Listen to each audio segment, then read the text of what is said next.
tall machine gun man. They spit on me in my homeland. Lawyer, send me pictures of my boy.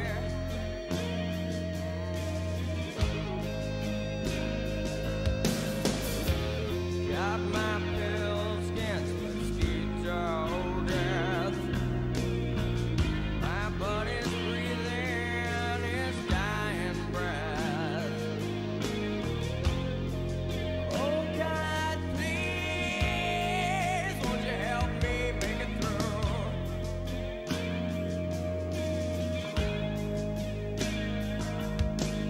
Here they come to snuff the rooster. Ah, yeah.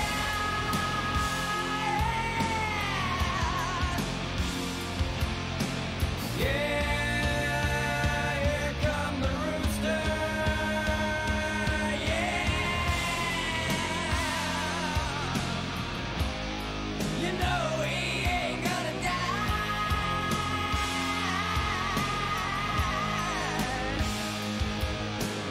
No,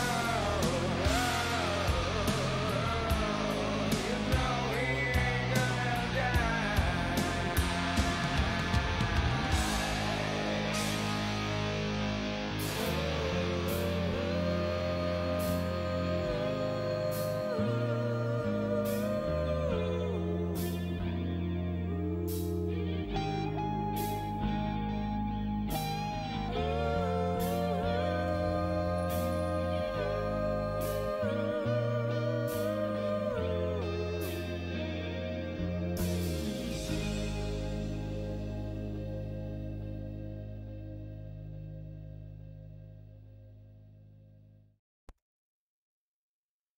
Alrighty.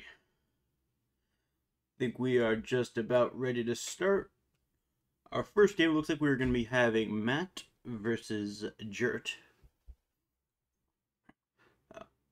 They are going to be, well, we're just getting that set up right now.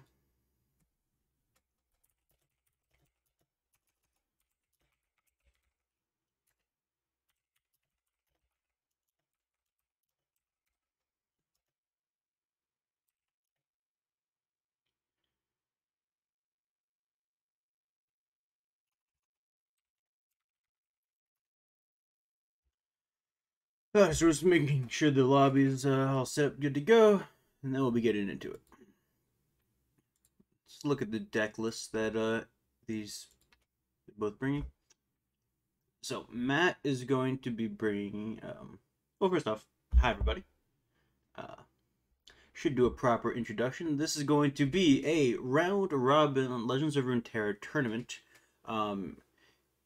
Every single player is going to play against each other. This will consist of a best of 3. Each player brings 3 decks and then chooses one deck of the opponent to ban.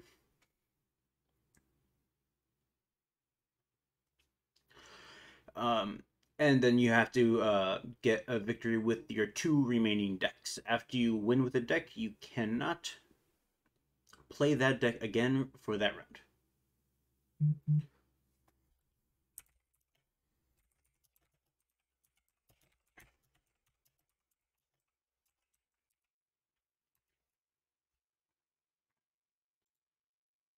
So we see the 2 of them are online right now.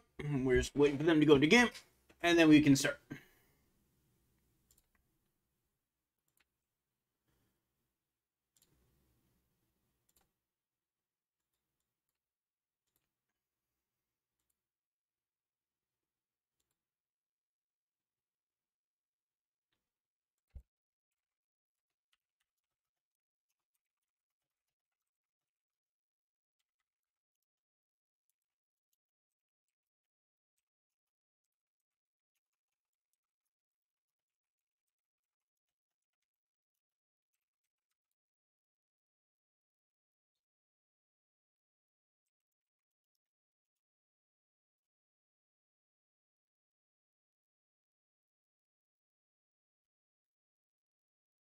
So both players are currently figuring out how the game works or how the challenge system works, and are adding each other as friends in the game.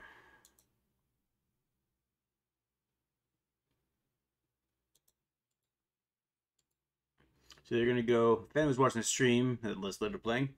Just go to the challenge, and it's the best of 3 match.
And sorry about the late, guys. We're just getting some behind the scenes stuff finished up.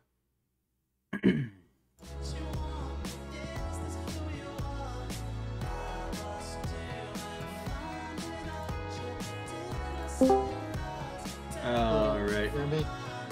Okay, I think I'm stupid. I can't figure out how to add Matt. So,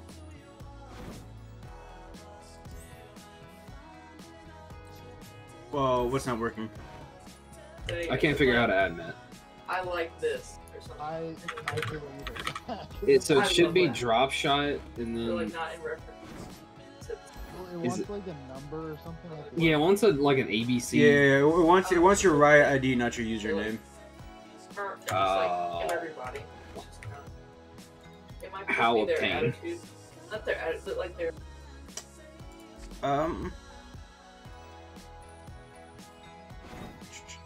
Do you obtain? No. Maybe I'm Here's also stupid. the Maybe other it's just drama. I'm not. Um, Wait. very kindly. Trying to add you through the Riot mobile app or whatever.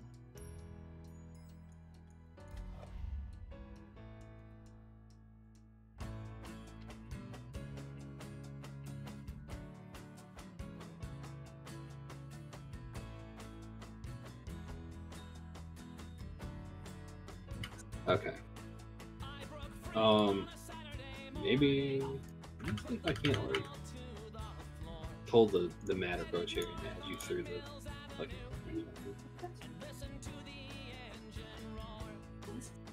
What is this?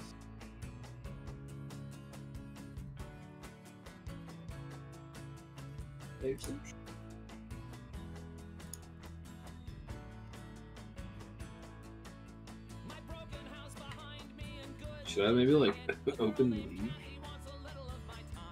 Okay, so let's see. It's I don't know what the tagline is. It says mine is Jert, and Wait. then it's a Jert, and then it's NA. NA1. Okay, I Yeah. think I just sent it to you. Okay, let me go back into there now.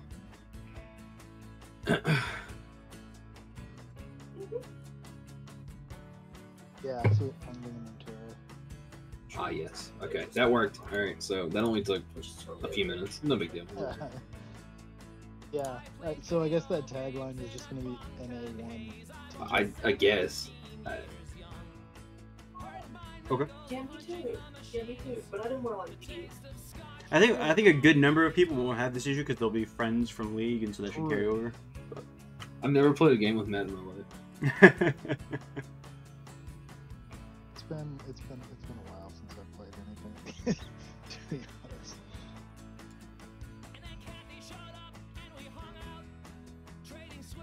Alright, so friends, challenge, and best of 3. Yep.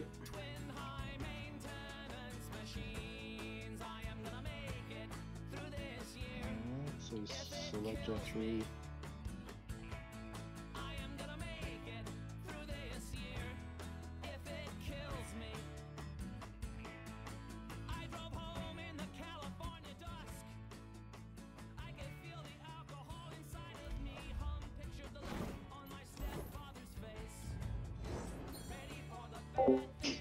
Alright, and we are alive. They're going to be going through the bans right now. That's going to be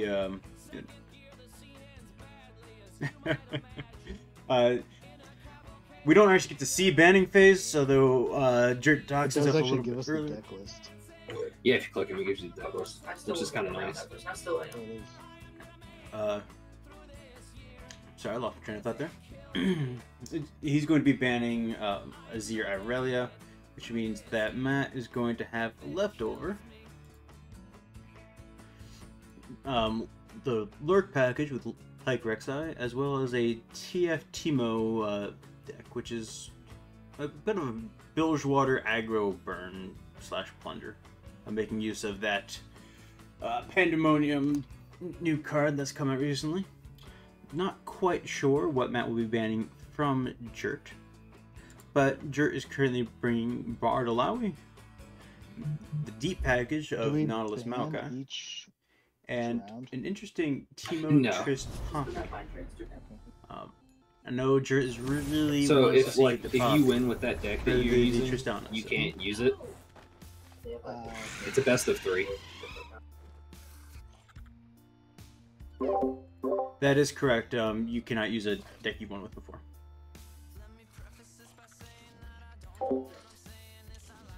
Alright. Alright, we're in the round if you want to spectate. Usually. So, unfortunately, we cannot see Jert's hand. There are some workarounds that possible for that, but we haven't gotten around to that yet. Matt does have the 1-drop. He hits the lurk. You're quite likely to do.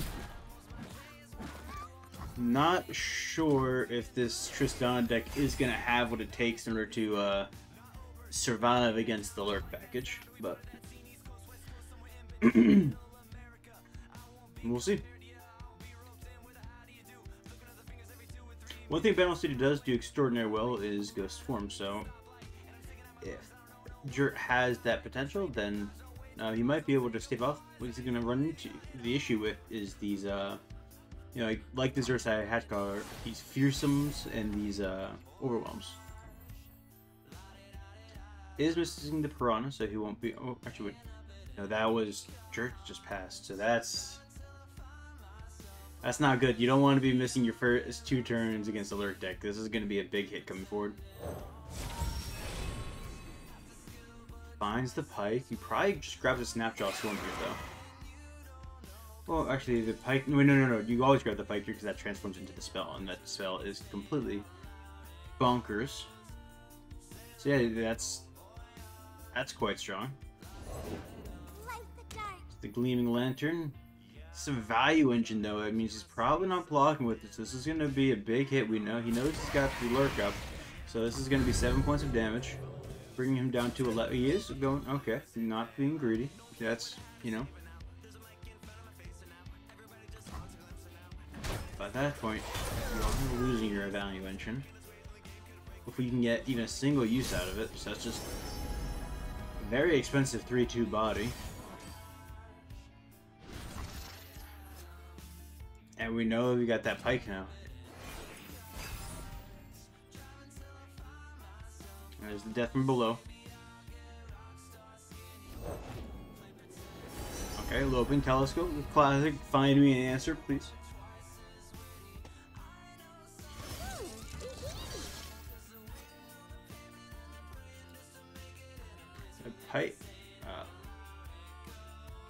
What if you actually honestly go for a... Oh, he goes for the death from below already.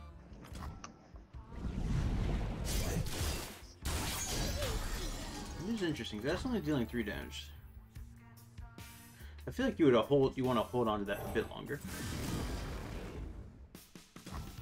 Yeah, there's just nothing out. So that's, I guess, because he clears the board and assuming he hits a lurk, which he actually would hit a lurk back. Assuming he hits a lurk, yeah, that's a lot of damage. That's...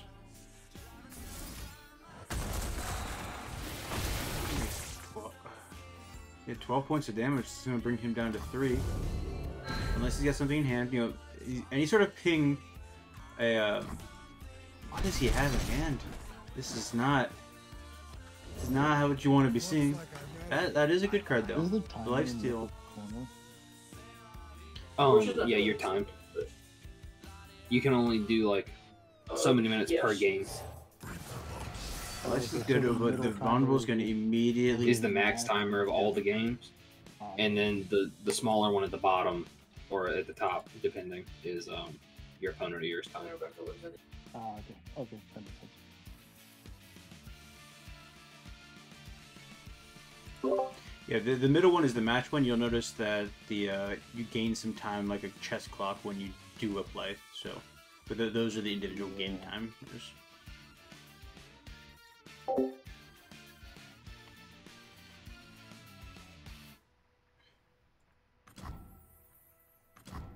This is a very scary board.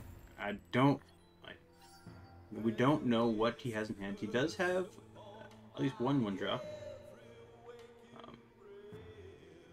Nice thing about that is it will actually be able to block into these fearsomes if he plays it here. It'll be that 3-1 stat line that you're going to need for this.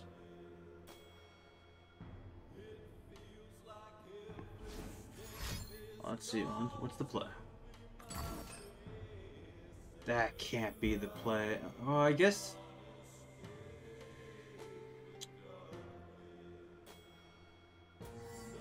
It is going to be able to heal him 7.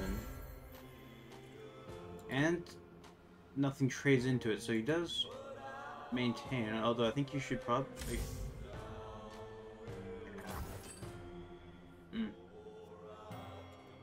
And at this point, like, actually, with the lurk coming through, he was dead anyway. Oh, interesting ranges result.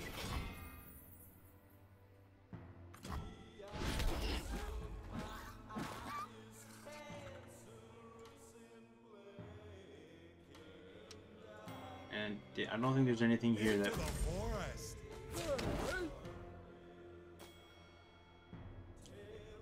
I guess the idea... Okay.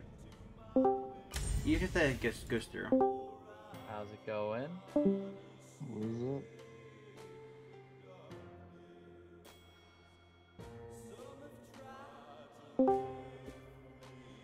Wait, Y'all playing right now? Get out of the casting booth! did this have me and you? Are you streaming, TJ? Yeah. Wait. Are you streaming, TJ? Wait, which game is happening right now? Chop Shop versus Oh, Trip. there it is. Yeah, because you guys were in a... We swapped it up a bit because you guys were in a game. Yeah. I see. Wait, who plays next? Exo and Spook. What is? How are you spectating this? Wait, I don't know. You Also, can I'm not- spectate in the game. I feel like I we don't should be know respecting the who's players here, guys. Alright, sorry about that. But yeah, I mean, as you saw, the Very unfortunate. But you did very well. was not able to deal with the swarm, and Derek is... yeah, just I like it. It has a good ramp. Can Ramp up to They have a it. very good ramp. I will agree. Yeah. Wait, sorry, TJ. You can stream in this? Or sorry, you can spectate in this? yep. It's Oh. just go to your friends list and spectate them. When did they add that? I think they've always had it. Are you streaming on Never Twitch, did. TJ? I am.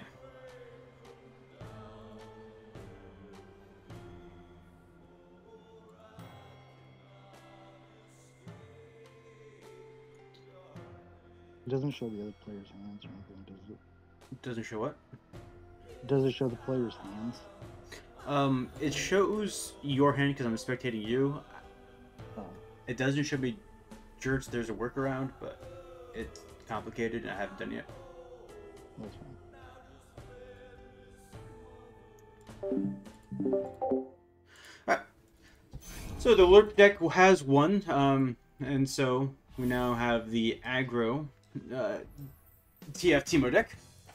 And Jert is still playing his Yordle Parapalooza. Finds the second TF. He's got the Plunder effects, but he's missing the actual Plunder cards outside of TF.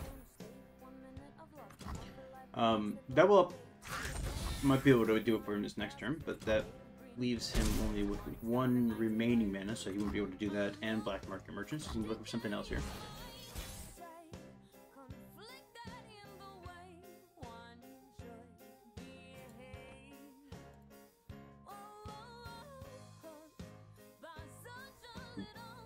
Does not find it. He still doesn't have a good turn here. He's gonna go for that, which is going to enable the Plunder, but it doesn't allow him to actually drop any of these other cards because of how the mana works out. And if you got an answer, yeah, that's a fantastic answer. Prevent the Plunder, maintain your unit. That's a great play, and that's 5 mana just wasted. Ping 1 to a 2/2. This is a great start for Jerk.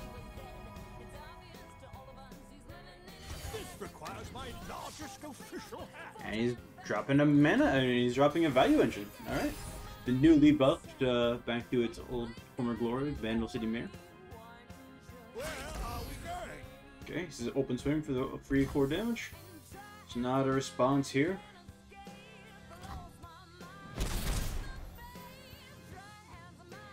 I think it's likely that he drops TF here for the red card. No, he does go for that instead.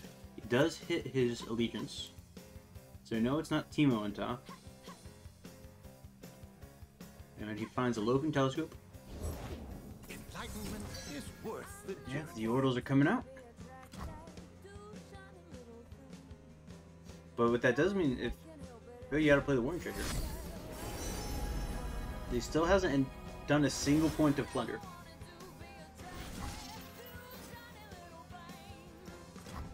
He ends round? Okay. I really feel like Spell Shield should wear off after the round, just like.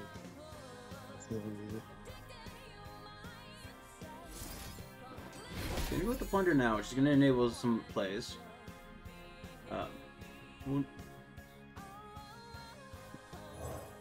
Black Market Merchant to lead it off. Okay. That is a disgusting pull. That is a disgusting pull from the Black Market Merchant. Buster shot. Alright.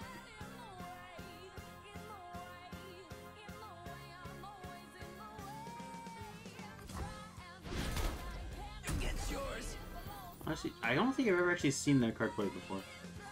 That's what we love, Jared.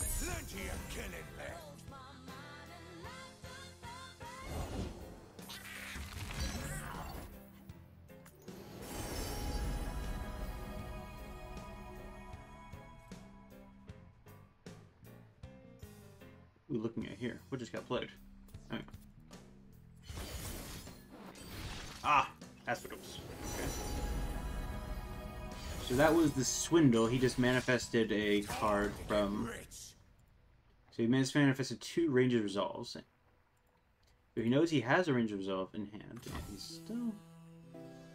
This is an interesting attack. A cut gem shines bright.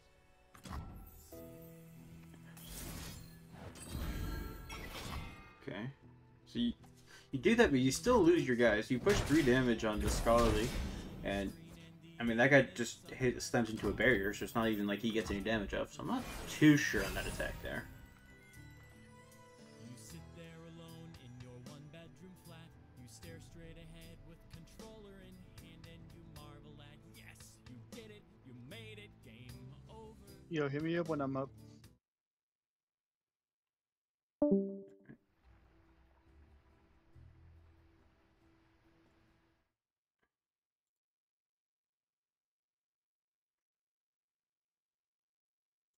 Players are thinking right now.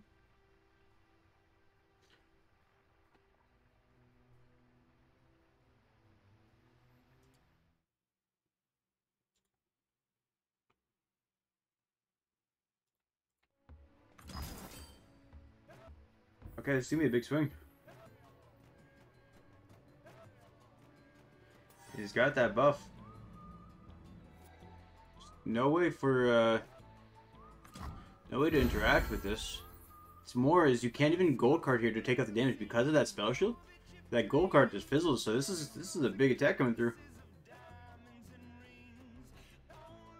Let's see the response. You gotta go for the blue card here, right? Just try to find some sort of answer. Never lost a fair game. Now he goes for the gold card, but that's just all that does is get rid of the spell shield. That doesn't help you here.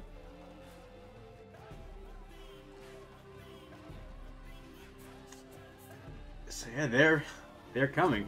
Dead in their And this is gonna be a big swing.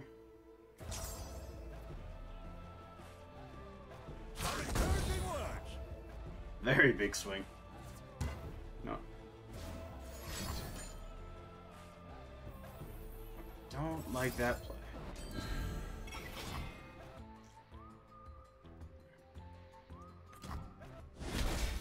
So at this point, he's out of mana, so you just swing. It doesn't actually. See, maybe the Poké Stick was actually the proper move there. Charmed, I'm sure. Yeah, that's still putting him on 4 HP. That is whew. You would like a bit more HP than that, I will say. He does have, the more TFs here. The issue is he doesn't have any sort of payoff. Yeah, I agree, Scrubby, but at the same time, you're looking at a Bilgewater list with 3 mana. So I'm not exactly sure what they can do with that priority. So maybe, and again, if that goes through and he doesn't have response, then Jurt does just win there.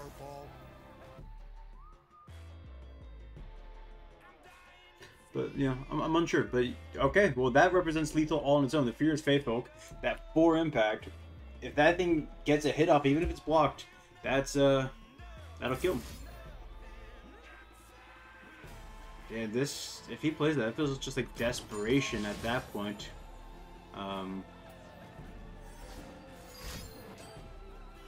He plays the Range of Resolve, I don't even think you need to. Like, what does that do? I think you save that Range of Resolve for a red card, but... Shuffle. At this point, it seems all but over for Matt. And we will be going into a Game 3 for our first set of the series, or for our first set of the tournament. Nothing like the stink of blood and sweat. Yeah, you should just... I don't think there's any reason you don't open attack here. Just don't even think about it, just swing.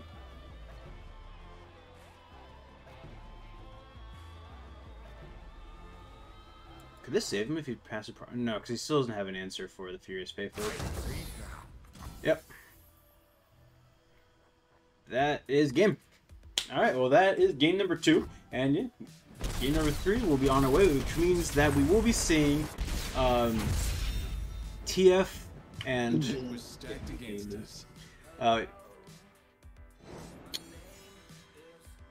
the fucking Yordle coming down to the wire.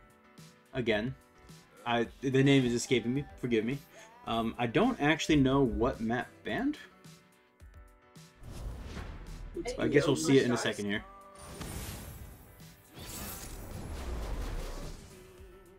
Okay, Matt must have banned Bartolawi because it looks like we are looking at Deep.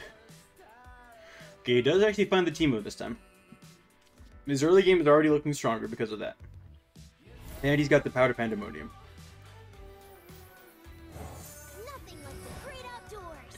It's the question of whether or not Jurt can survive long enough to get those big sea monsters out.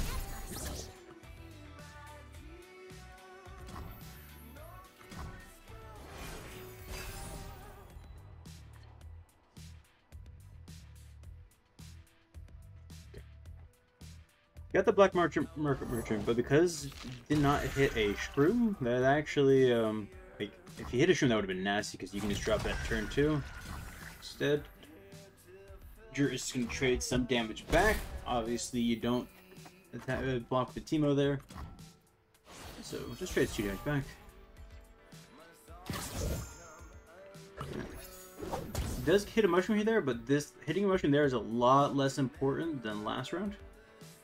Because in this one he can just attack with Teemo regardless and get that ping off for the plunder effect. But last round it was really important he hit that shroom. Alright, once again he's looking into the deck. We see the Undergrowth, Abyssal Eye, and Withering Wail. Withering Wail he's gotta be definitely careful of. Undergrowth is like, he sees right here 2 things, honestly all 3 of those cards will deal with his Teemo. But again, you're not looking to win the game with Teemo with this one, it's just a fantastic early game.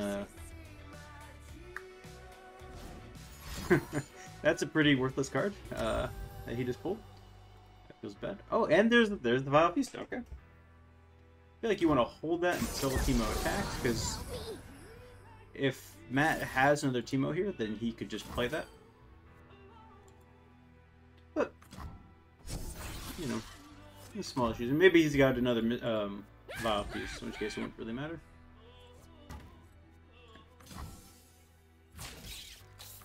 You block with a spider. Preserve your HP as much as possible. Plus it procs the Sea Scarab, so you're going to start working towards your win con. Yeah, this pull is unfortunate for Matt. This is just a dead card in his hand.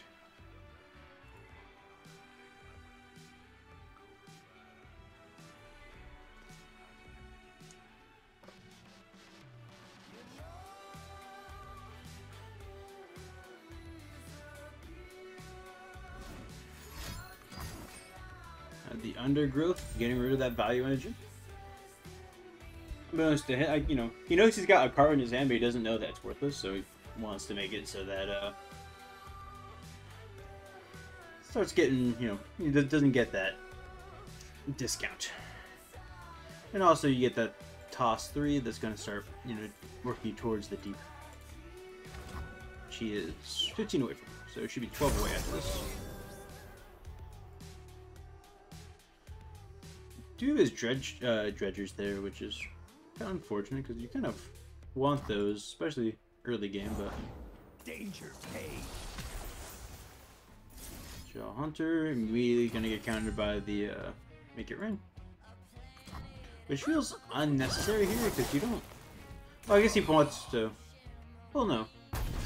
Yeah, I'm not sure about that Make It Rain. I mean, it doesn't hurt, but you've got the Powder Monkey up. And so you're more than happy to trade the Powder Monkey into that. So I think it's... Yeah, I think that Make It Rain was incorrect.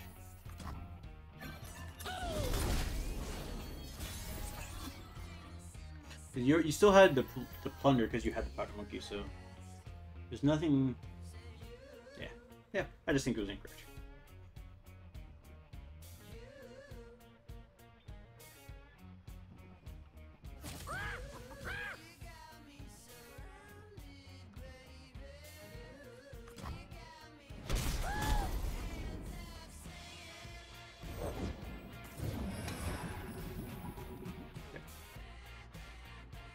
Does he drop his own Abyssal Eye, or does he... Okay, he goes to the Jagged Taskmaster.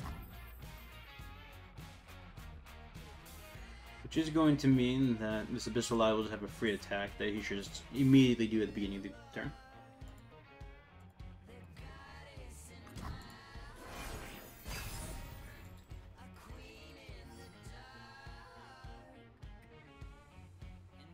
He's got that. The Powder Pandemonium is just about that critical value. That's a really good into it though. That lifesteal could come very well in handy. Definitely should. I would say you definitely needed to just Abyssal Eye at the beginning there. I think. Yeah, D drops that one, and now you no longer have that. How far are we? I suppose you can pull it. That does things work.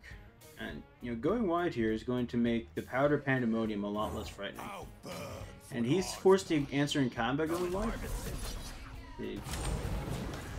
You don't want to attack with his 3-2. I feel like attacking with his 3-2 is a mistake. However, it will proc Sea Scarab, I suppose. It's not the worst.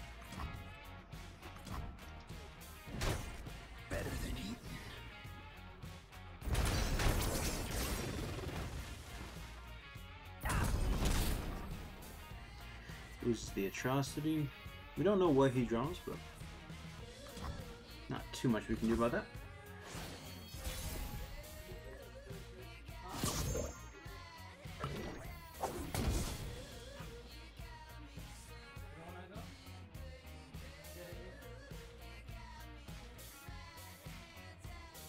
How much damage are you pushing with Powder Pandemonium Reacts? That's what he's got to be considering. Because your opponent's probably in deep by the end of this turn. Feels like this could be your last chance to go for it.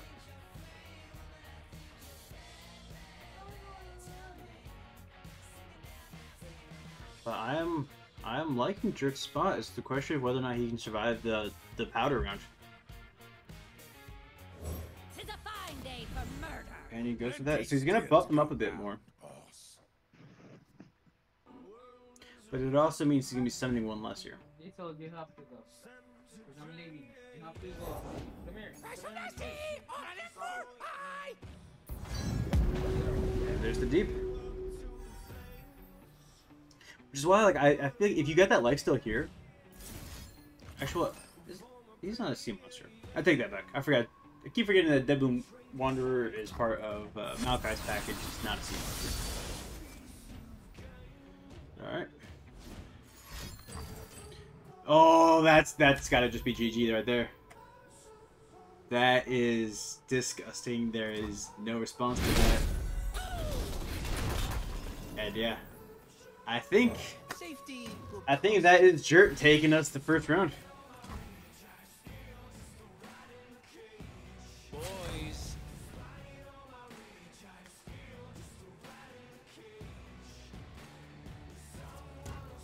Yeah, you can attack them. They have vulnerable, but yeah, they're bigger than you.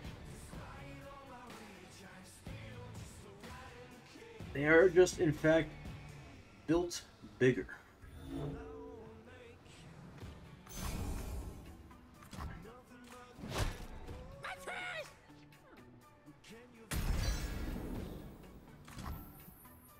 The question is now, does Jert have that that Nautilus? Does that come down and we just...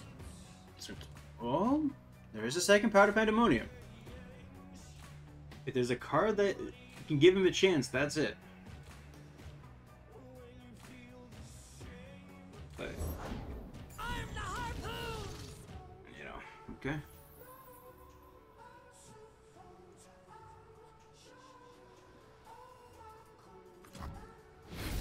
That's gonna get rid of one of the blockers. The issue is that also creates room for the Powder Pandemonium. Makes him, allows him to have more monkeys. He's got now a blocker for that 6/6. Yeah, you're just gonna have to block with everything here. And then Powder Pandemonium. But the issue is it's still gonna have 3 blockers. I think these things are at 4 power now. So that's 6 damage total. And then 4, 8, 12. So that is decent damage. That's a lot of damage. That is technically lethal on board. I think you have to, I think that's your only chance. I think you have to go for it. You know, obviously, like, you're playing into another Withering Wail, but I mean, if Jert has another Withering Wail, you just lost anyways. You can't play around a Withering Wail here. You just have to go for it, and if they have it, they have it.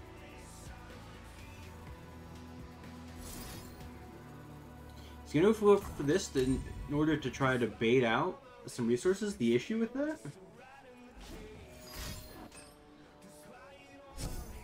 is it gives him the opportunity to get another blocker down.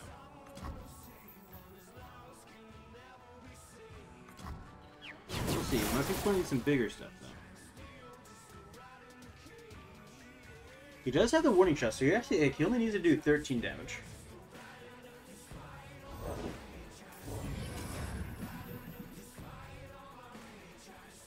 We'll be seeing the Powder Pandemonium here.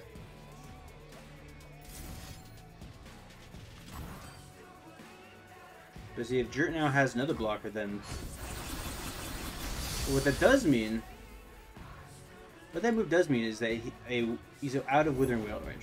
Wait, there's that Jaw Hunter, and so only one attack actually goes through. So he's gonna be taking 10 damage here, but 10 damage is not enough to kill.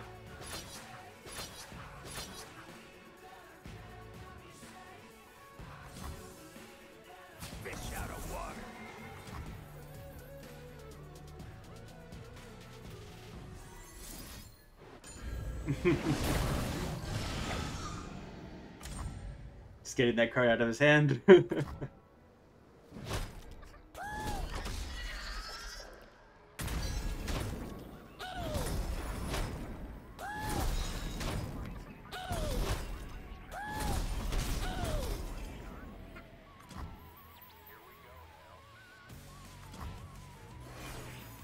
Okay. So that is 1 damage off of lethal. That is actually 1 damage off of lethal right now.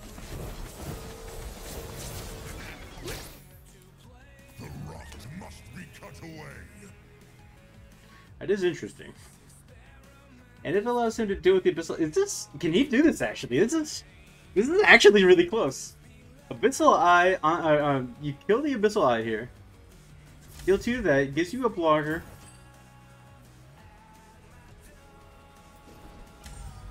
Oh, this is. How many streams are left in the? Oh my gosh. There's 1 puff cap left in his deck.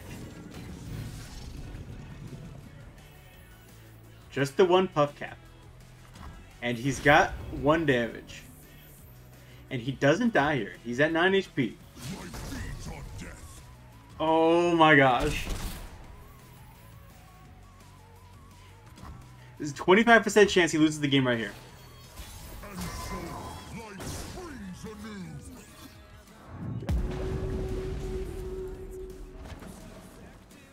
Oh my gosh, he gets no Yoda Grifter. That's game.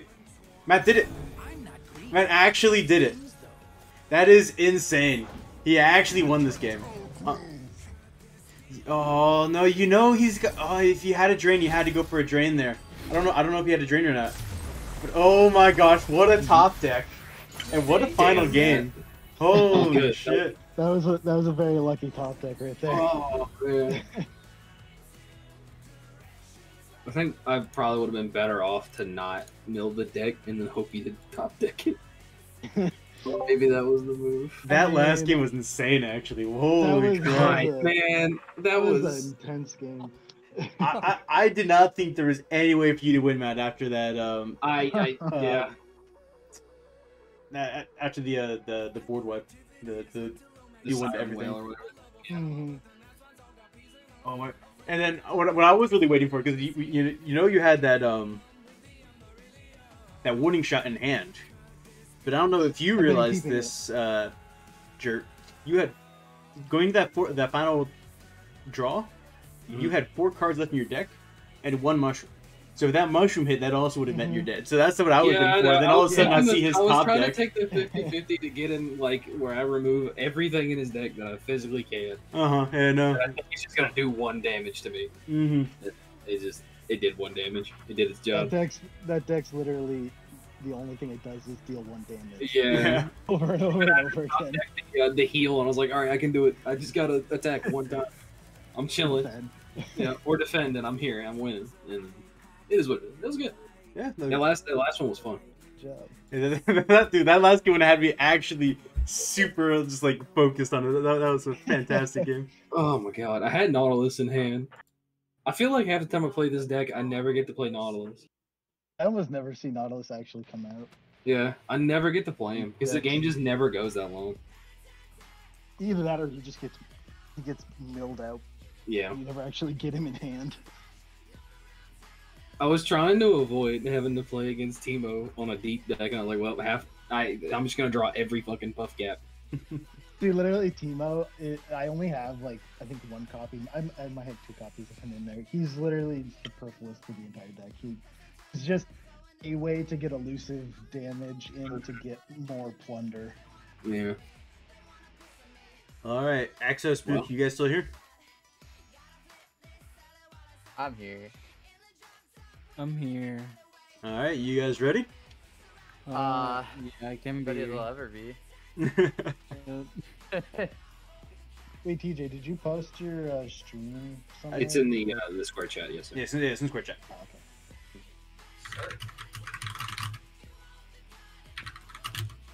Also, I am recording all this and I'll probably be posting it on YouTube later. Hell yeah. We're doing the best of 3 match, right? Yep. Best of 3 match. Go ahead after ban phase, DM me your bans. And yeah. Right.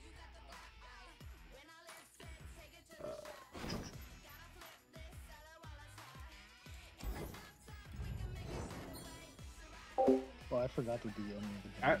bans. So they I are didn't name the band either. already. Actually, let's watch some Spook's POV.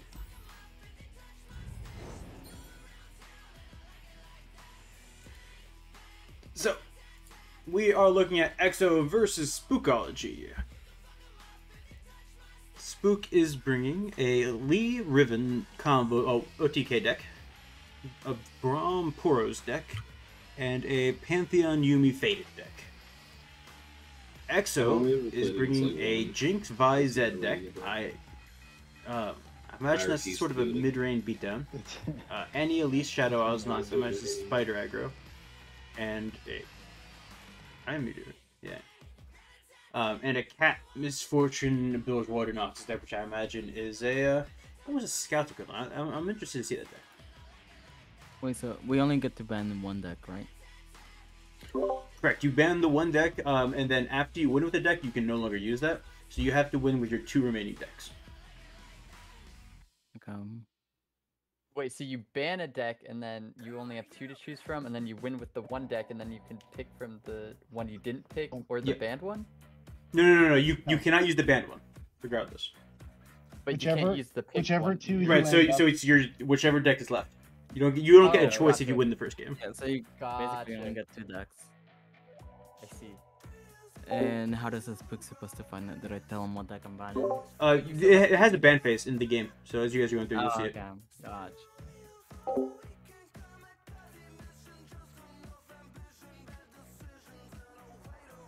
Alright. Looks like EXO will be banning the Lee Riven deck. We're still waiting on confirmation from Spookology on which one he is getting rid of.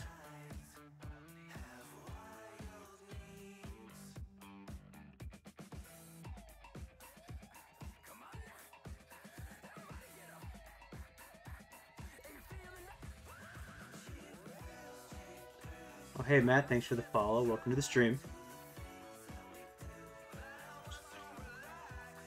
Still waiting for word on Spook's ban, and then we're waiting for them to get started in the match.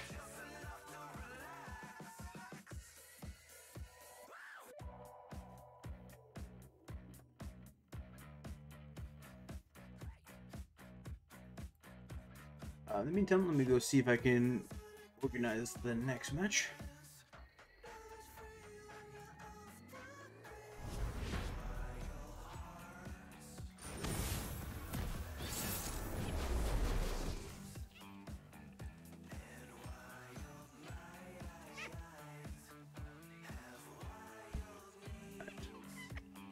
Spook banned the Vi Jinx Zed deck. I'm not entirely sure why you would ban that one, because I'm not sure what that one is. But hey, maybe Spook has a bit more inkling on that. Alright, seeing the Zoe level 1, you absolutely love to see it. Yeah, this is actually just a fantastic early curve.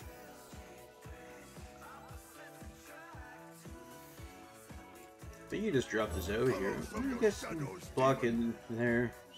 He drops that so you can block, but I think the Zoe's better because they don't have a way to kill the Zoe. You don't care about that 1 damage. And it allows you to start leveling up your Zoe immediately.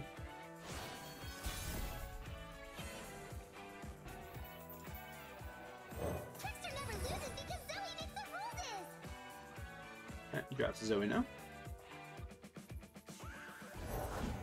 No one's the wiser. We'll likely attack with both, and then buff up the Saga Seeker when they block into it. Yep.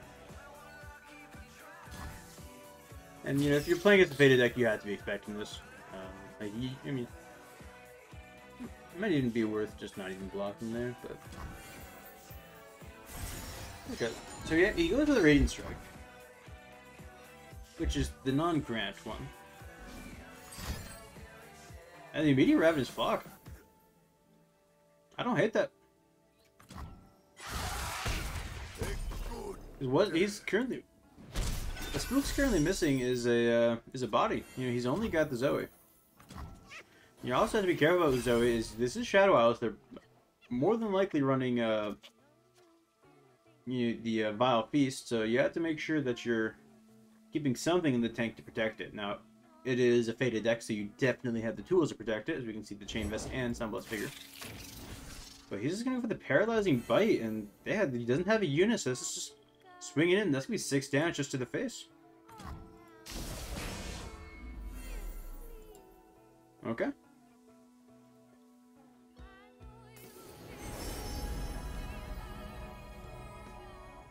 That Crescent Strike would be fantastic here. Oh, he doesn't have the mana, so I imagine he's probably going to grab the Serpent as a blocker.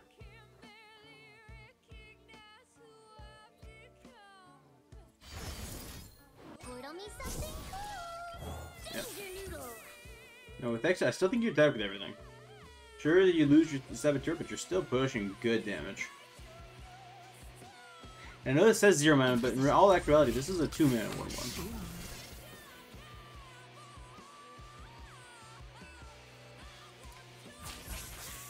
He's gonna block into the 3/2, but I disagree. You sure you're blocking 1 more damage?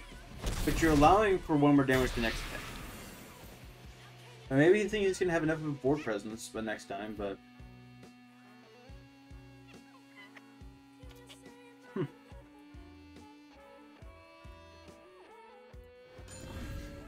I don't know how I feel about that. What, like, why do you play Chain Vest there? I don't see any reason. I don't understand that move. I'm gonna be honest. I feel like it makes way more sense to hold that response. It would just drain your spell mana, so it's not gaining you anything. Just making you lose options. He's gonna attack with these Zoe.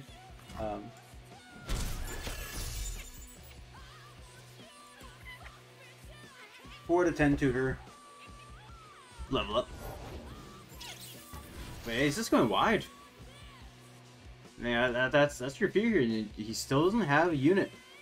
That's one of the things that these Targon Demacia decks have historically struggled with, is when you can't actually find something. So yeah, he's digging a bit.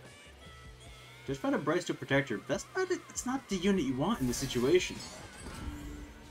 And the Sunblast Vigor onto the Zoe. I don't understand that.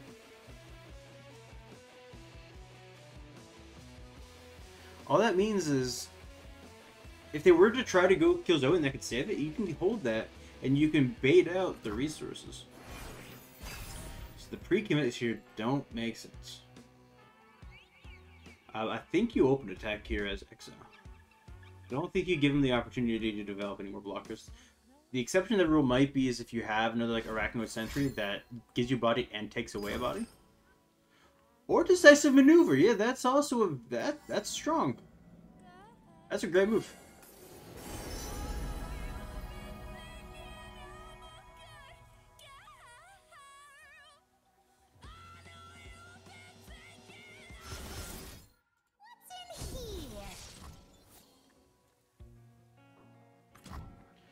He's digging, trying to find something, but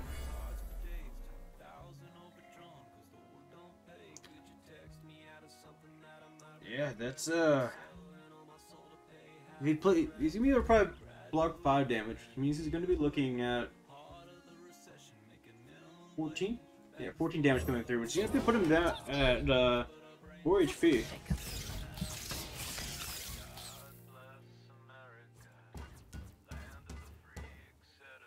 Well, what? No, that was a proper move. Believe in yourself, Exo. I believe in yourself.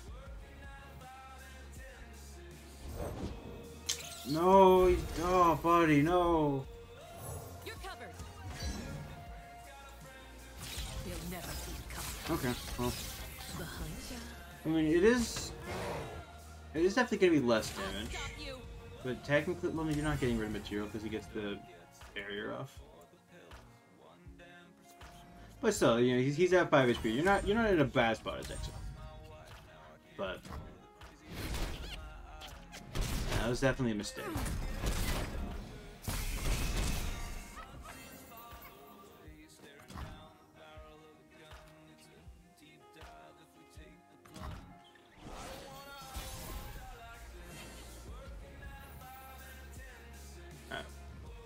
He does have the Zoe level up. You can burst speed level Zoe up. The issue is that doesn't do anything for you. You know. That does change if he top decks a Pantheon.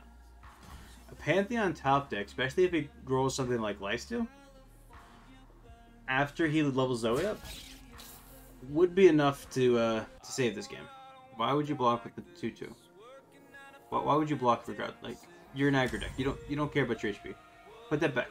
Exo, put that back on the bench. Put it back on the bench, Exo. Put him in timeout. Stop it. Don't commit. Put him back. Put him back. Your tool is at your wider. Put him back. God. Oh, that's fine. It's fine. Why didn't you play Sharp? I guess that's the play.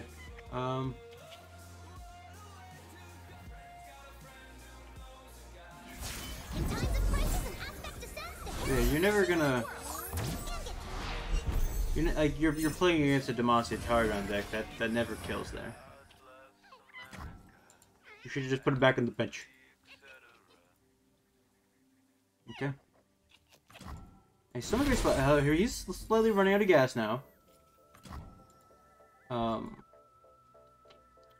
However, Noxus has a lot of good burn spells still. And that's not what you want to see. That's the wrong champion.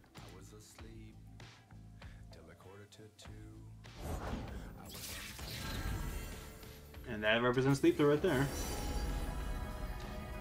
Okay.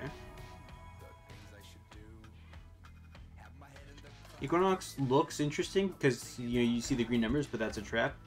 You need to get actual blockers out. So you probably want the Serpent here. Yeah, I think you always just want the Serpent here. Maybe the Charger if you're worried about Fierceness coming in.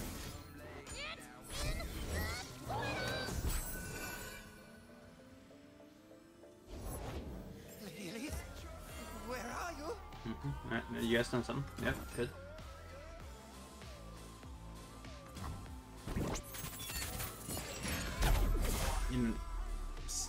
I don't know what it is with Exo doing the big buffs and then giving him a chance to respond. Like, he could have been pushing minimum 3 damage there. He should have been pushing minimum 3 damage there. Instead, he's pushing 1.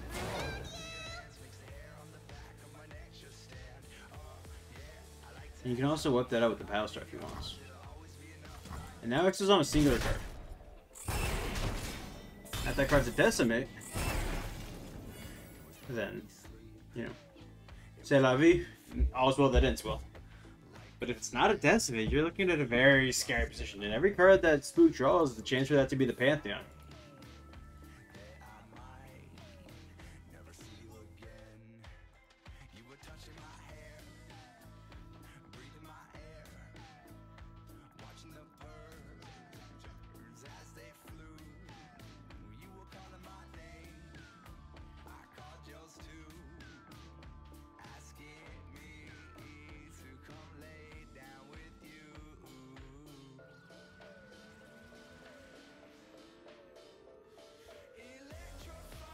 Okay, that's still not what you want to see.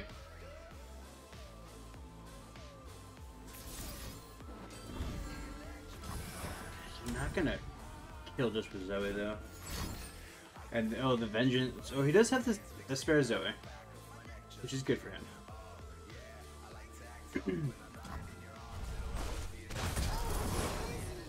She can drop.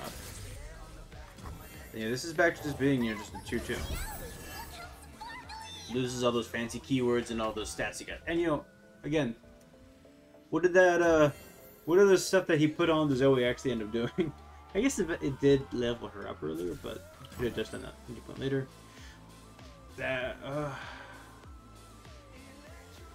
That's a mistake, right? They can't block anyways. Well, actually, no, that's not a mistake. That's the proper move. You want to get that super cool star chart. A super cool star chart can save your life here. So that, right, no, it's leveled up Zoe. I never see Zoe leveled up, so I forgot that it'll Behold the Infinite.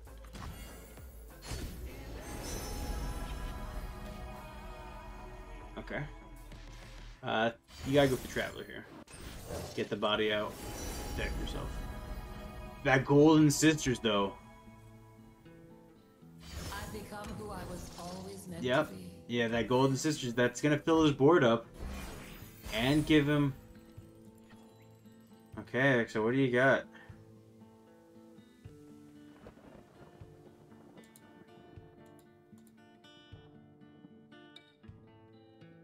What do you have, my man?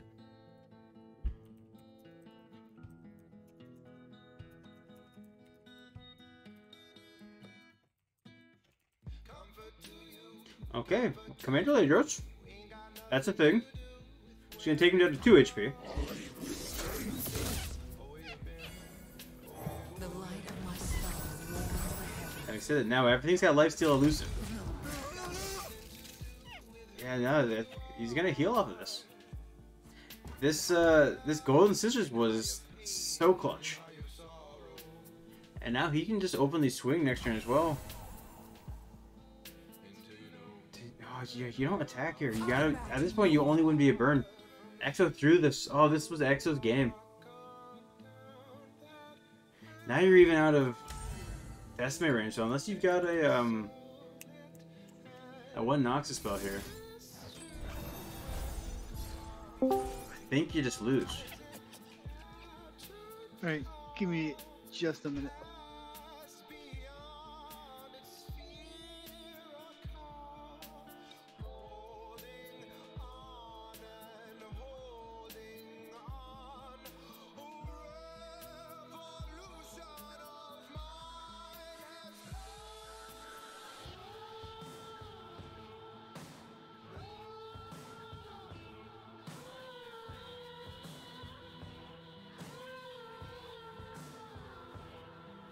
That single combat's healing up even more, and at this point, I think this game is over.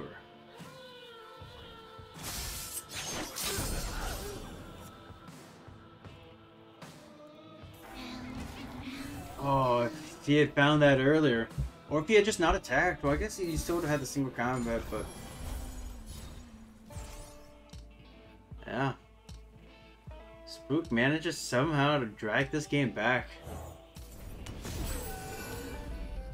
That's crazy.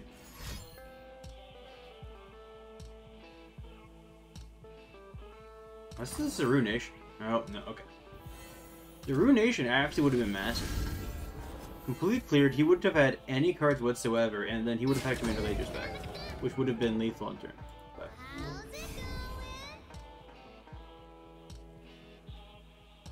But yeah, Spook's back to full HP.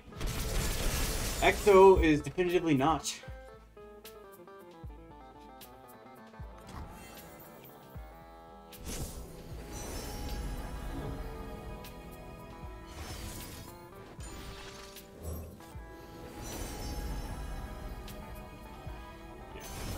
Getting all these invokes, getting just whatever he wants to play, he can play it. And yeah, I don't know anything Exo can do here that doesn't mean he just loses.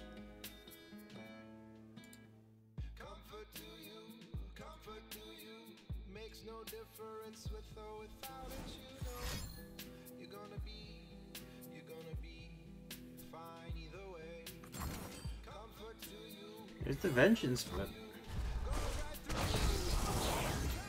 that's not enough. And keep in mind that Zoe's effect, when she levels up, works even after, even if she's not on the board. This is the constant, ongoing effect. He's gonna go wide, but yeah, not gonna be enough. He just has to keep one of his, even just one of his elusives still being left alive is enough. We know Exo doesn't have anything in hand.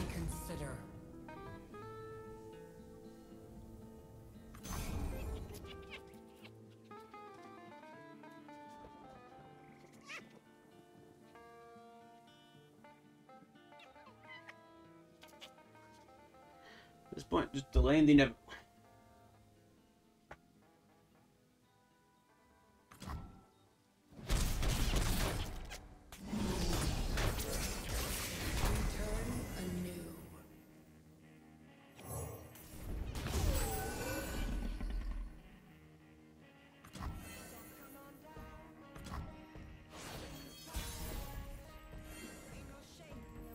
And there should just be a swing and a win.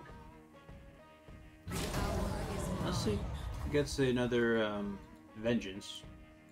I don't think there's a way that deck has to stop this. And I think this game is over regardless, so hopefully he didn't get a vengeance. So we can get on to some more games.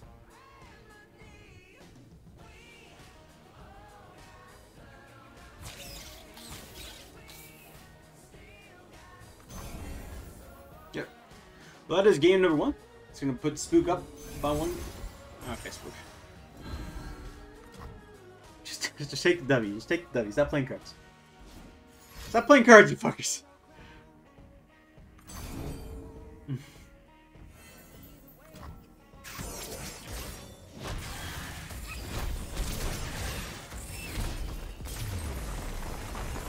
No, fucking back. GG. Hey, James, welcome to Fucking the live stream. steal. Bro, live steal you know, gaming, come on. There was one round that I noticed, like, I just gave you a free turn and I shouldn't have done that. But the life steal just won.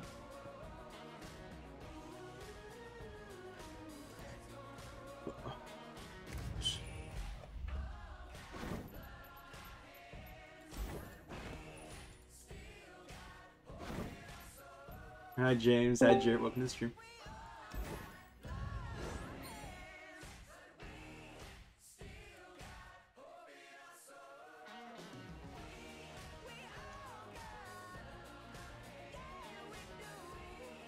Wait, what happened? What just happened? Wait. I won the first one. This book won the first one. Oh, y'all are doing best of 3 still? Yeah. Fantastic. Alright, Go back so- to what I was doing. Spook won with his Pantheon Yumi, and Lee Riven was banned, so it means it's going to be playing his Poros Braum deck. EXO is maintaining the same deck and is not choosing to play again or to use the his Cat Misfortune deck. They'll never see. Okay, that's an interesting. Spook, why in the world did you not block there? This is a very important card to get rid of. Really. You don't want that thing getting off multiple attacks. I understand that your Poros eventually get buffed, but I mean, it already summoned you another 1/1. Eat that boy into it. Oh, fluff everywhere. Maybe he doesn't know about the Poro Herder buff. I mean, that could honestly be it. Maybe he didn't know about the Poro Herder buff from a while. Because it used to be that you used to have a Poro on the field, but now it's just you just have to behold. No, attack with the Poro. Attack. You're fine with this trade. You don't mind that trade. That's fine. It's fine. It's fine. Yeah, actually, do you don't. Actually, I never blocked this regardless. You're just giving up 1 free damage there. Okay, he's getting the iterative improvements. Now he has to find some cannons. If you find some cannons, he's got the snacks. He wants like some cannons and some yips. Some cannons and some yips. That's what he wants to see. Yeah, you're right, James. You're right. He wants to see the Jubilant Poro. I'm kind of surprised it doesn't show the Jubilant Poro as a token of the. Okay, an early prankster this time. This means when those spiders die, they're going to be taking away its life total, and unlike the previous deck, this deck doesn't have as easy ways to get into lifesteal. You've gone and spoke them.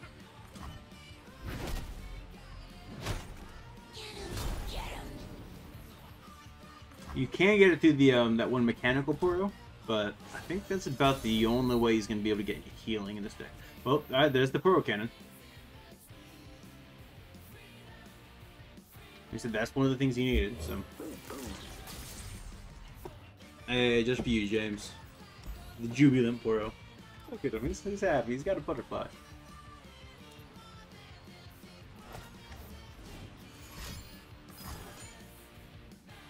There's the interesting Withering Whale. I'm not sure I understand that one. But we don't know Extra's hand.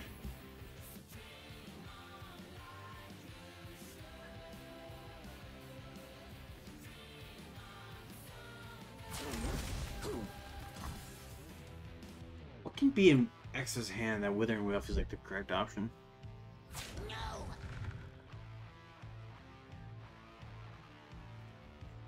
3 does. I mean, hey, he's that would put him pretty low.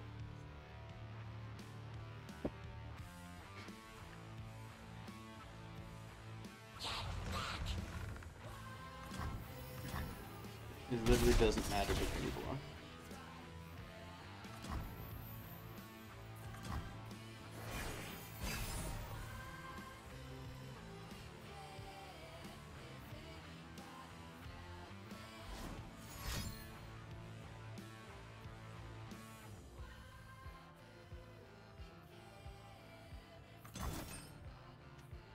You got a second with Withering Whale, so maybe that was the plan. If that's the plan, then I feel like you want... just top him back off. It's a lot of mana, though. It's a lot of mana. Maybe he doesn't have anything else to do in hand. But... That's 10 mana down the drain right there. And Spook's got options. He's got this Poro Cannon.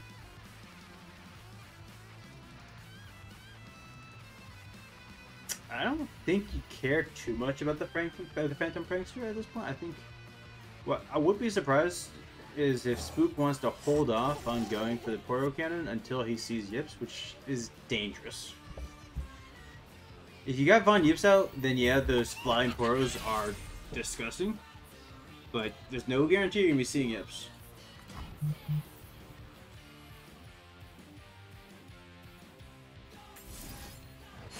If there are Borealis.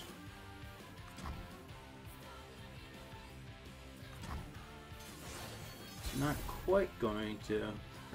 there's another cannon. So that's 6 Daring Poros already. Do not block. Do not block. Let him hit. That's fine. You can take 3 damage. You need to keep that prankster alive. Oh. So, for a 3/3, you really have nothing else in hand?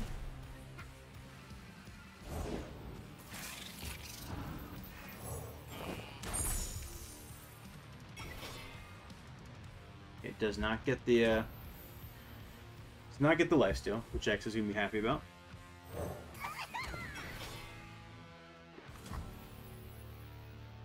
At this point, these guys are just as cheap as your spiders, and they're a lot tankier. And that's more snacks. These things are eating well. These is going to be able to keep the board flooded, and there's not a whole lot you're going to be able to do with spiders here.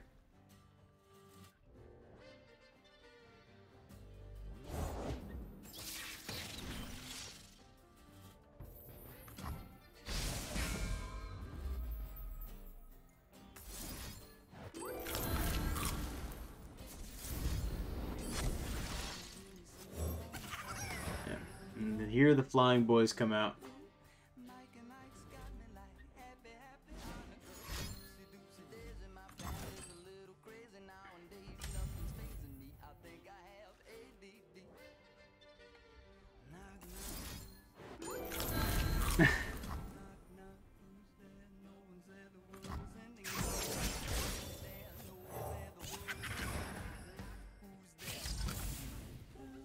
Pushing 1 damage. Sure, but I don't see how you get to 15. These things are 5/5s. He's got 2 more. That's 20 damage on board next turn. Right at your face. Up in the air.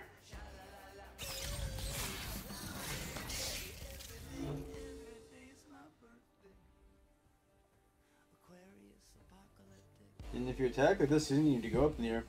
Full block into full swing is lethal on board.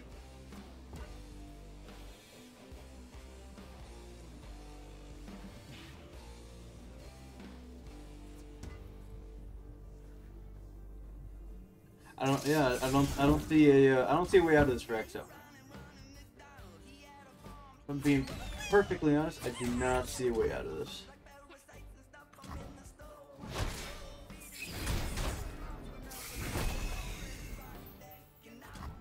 Maybe a Ruination, although I don't know if he runs Ruination. But even then, he's got 2 progress states behind to refill his plate. You don't have lethal on board yet, so I think you just eat caught in the cold, grab some Poros, and yeah, start flying.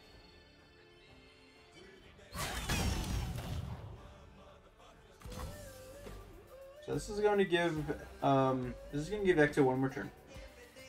I still don't see a way out of this for Exo, but this does give him a little bit more time.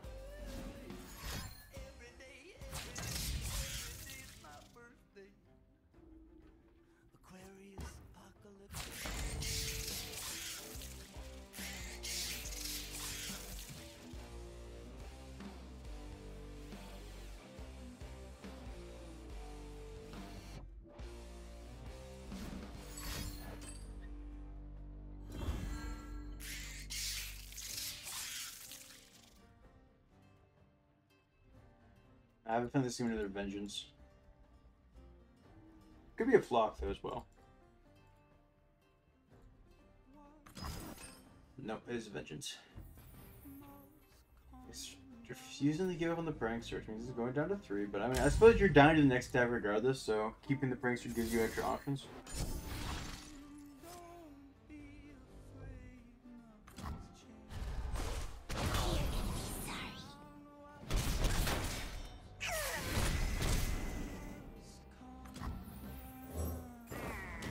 There are 2 cards here, actually. There are 2 cards that I know are in Exo's deck that win him the game here. If he top decks Ladros Atrocity, he can win the game here. And just gets... Okay. Ladros Atrocity could actually win him the game here, if he's got that. I think that's the only thing that could still win him the game. But that could win him the game. So if we see a Ladros trap here, anything other than the Ladros loses in the game.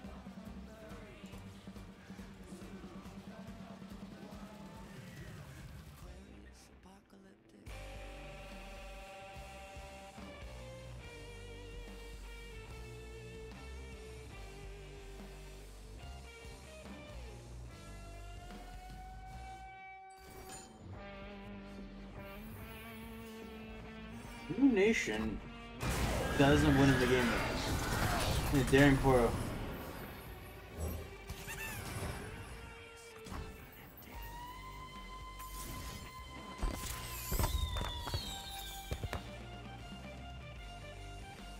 Yeah. Like this? Oh, I see. Yep. That's gonna be game. You know, I mean, I'm sure he just didn't have it. That's not like I'm saying he should have played the right thing. Just did not have it. Yeah, it's just really hard to. Really hard to.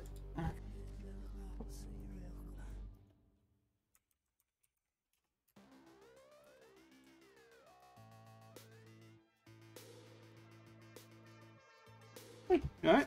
Well, that is a 2-0 for.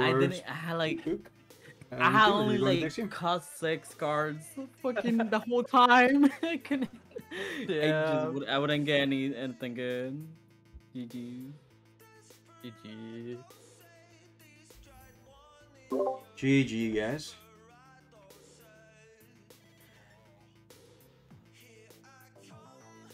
Wait, so is it best of 3 or is it round robin? Best of 3. It's a round robin, but every individual match is a best of 3. It's gonna take forever. Hell yeah, more Legends of Terra gameplay. And speaking of the 2, More content. Exactly. You're telling me I can lose, what's 9 times 2? 18 times? Sign me up. I'm telling you, it's crazy. Now that the sandbagging has commenced, am I up next? Yes, you are. You and Clutch are up next. Alright. And then who wants to play against me after them on deck? Me. Wait, you want to go twice in a row? I just thought about what that meant. Hell nah. Yeah. I'll fight you, TJ. All right, Spooky. The El Clasico, my OG apprentice. Let's fucking go. It's a good way to end the first day. You know? I agree. All right, well, let's get on to this. Our last 2 matches, and I will be muting myself again. Do you guys know how the? You guys should know how the best of 3 system works in the game, right? Or James, I know at least does. He helped me test it out. I do. Yeah, you Look, ban a if I deck and figured you're it not out, allowed that to was- use the deck twice if you win. And then just when you ban the deck, I cannot see champ selects. If you could just DM me which deck you banned, please. Like, it much literally doesn't appreciated. let you play the deck that you win with, so it doesn't matter. You can't cheat. Is there like a, Uh-huh. a tournament thing I need to join or something? No. No, I this is can challenge you. yeah. Sorry, I'm getting out of my decks. Okay. I'll be in this. Also, just FYI, Matt just made me aware. Spook did not cheat. This was the mistake made by me. Spook told me that he was playing Pantheon Zoe, and I entered it in as Pantheon Yumi. Oh. I noticed that, and I was like, "This looks Yeah, tough. It's fine." Yeah, that is on me, not Spook. Okay. Yeah, it's fine. Spook sent me the right deck. Well, I mean, you just said you were on your deck list. Like, you're making last minute changes. You want to point fingers? James. Bro, I gave him the champions. I didn't say what was it. Exactly. I just changed all of it to Go Hard. That's all that's in there. Just 3 copies of Go Hard and the champions. My deck is 19 chrono breaks, and that's it. Challenge best of 3 match. Plays Catastrophe turn 1. Oh, no. And a muting.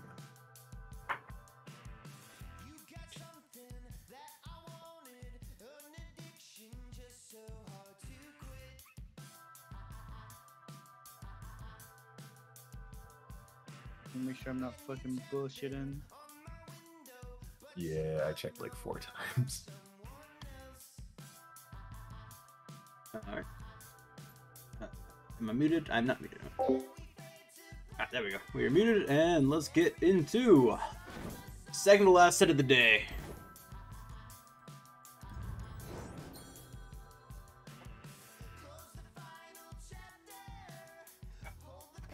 We'll watch Clutch.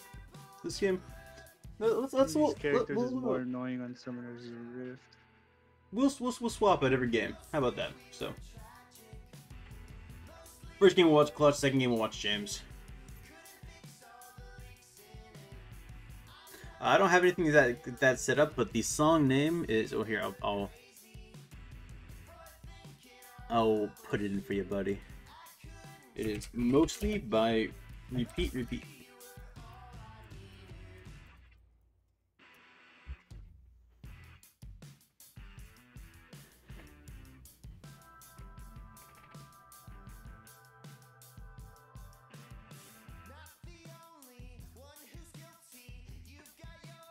Alright, James has banned Soraka Tom Kench, which is going to leave Clutch, you have to pick a deck. Clutch with Thresh Nasus and Darius Elise. This is going to be the second Darius Elise.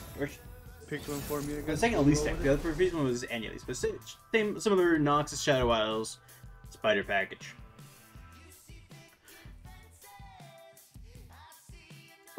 Clutch, what deck did you ban, by the way? Darius Elise. Alright. Which deck did I ban? Yeah. Or which deck did I pick? I banned the Hummerdinger something. Gotcha. Jason. Okay, Hummerdinger gotcha. Jace, yeah. Thank you. Alright. Yep. And so it's going to be Darkness versus Spider Aggro deck.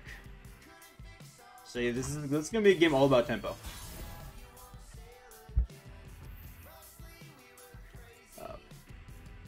But that means James has Bard Shen is the game he will be playing if he wins this. And Clutch will be playing Thresh Nasus if he wins this.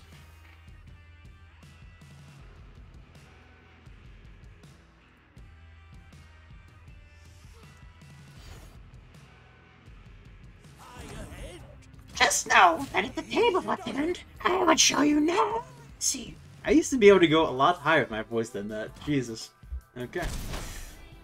Concologist trades into the Legion Rearguard. Precious Pet pushes forward 2 damage.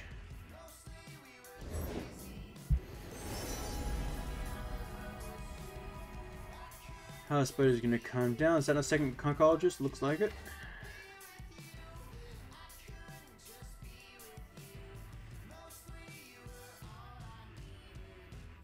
Let us take a peek at life beneath the waves. I don't hate Blades edging the Concologist here. I'm not sure if that's the right move. I don't hate it. But yeah, regardless, you play High Spider first.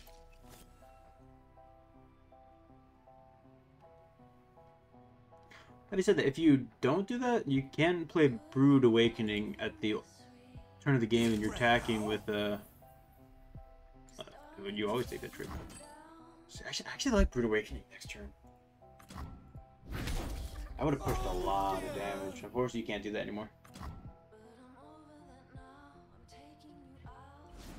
Hey.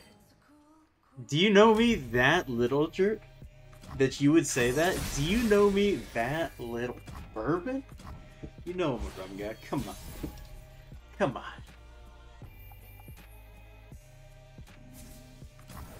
Okay. Now will we see the Vigor?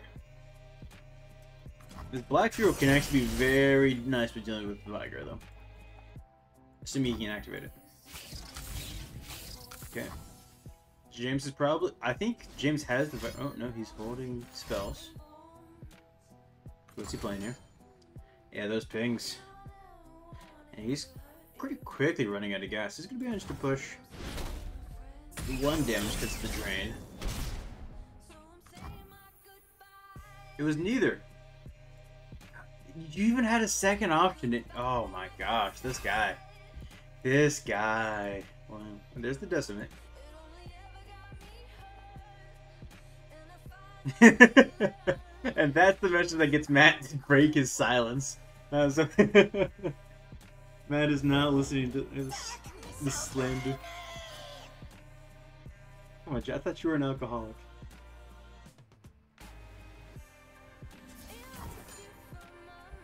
Is this gonna go straight up with the Vengeance there, which I don't hate?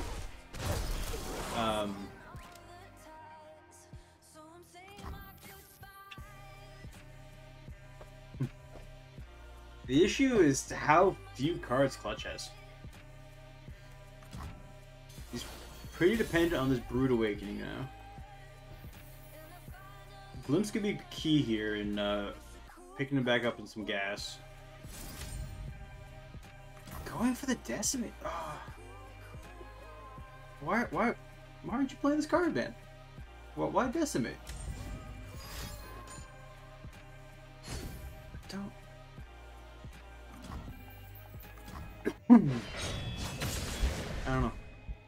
I don't think Decimate's the call there.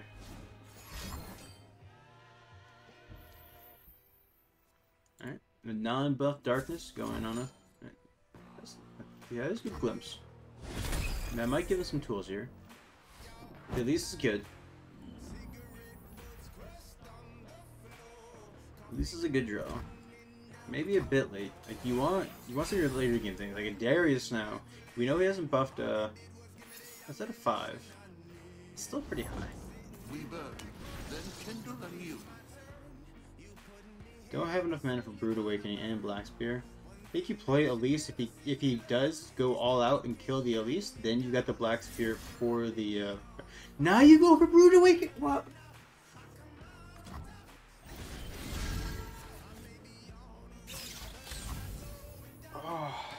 understand, man. I don't understand. Alright. I pull the strings.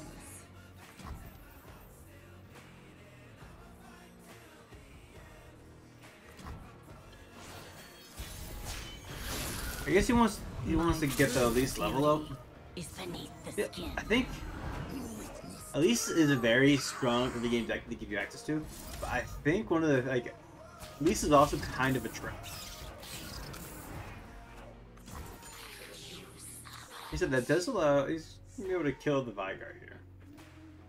But the thing is so many people prioritize why'd you pull over Kindler? He didn't pull anything. You've got Challenger Club. Oh. So many people prioritize the Elise level up when you're not running Elise in your deck to level her up.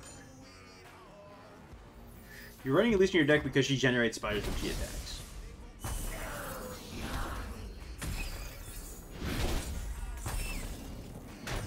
This is gonna be a cheap scuttle, guys, at least. But yeah, I mean, at this point, you can tell just by hand size. Darkness is stabilized. Spiders is out of gas.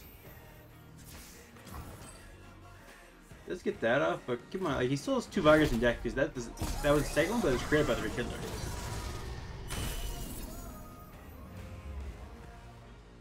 And yeah, just look at that card advantage.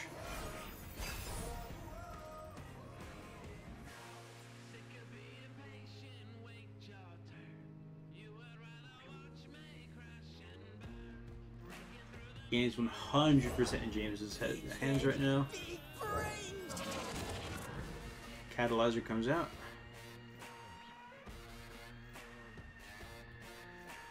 Recently returned to the 3/2 stat line, and that singular change has just skyrocketed this deck from, I think it was low tier 2 back up to one of the mainstays of tier 1. But just generates in the darkness. Creates the body. Darkness is out of play range. No, don't. That's ephemeral. You don't care about your HP. Aggro players. You guys play an aggro. You guys play an Elise. These fighter decks here. This number right here, this one next to the blue, doesn't fucking matter. You don't care about that. All you care about is this one. They're attacking at you, especially with something like ephemeral like that. Let it fucking hit you. That going down, this doesn't matter. You guys are not playing against your Nexus hitting 0. You don't lose your Nexus hit 0. You lose. You're running against the timer. All right. So if you don't kill in time, you're playing against this thing right here, essentially. If you don't kill in time, then you just lose the game.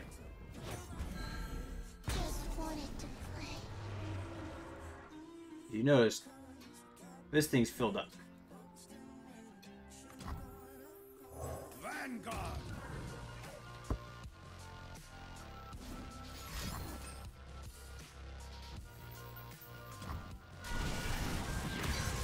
Hey, what's up, Danny? Welcome to the stream.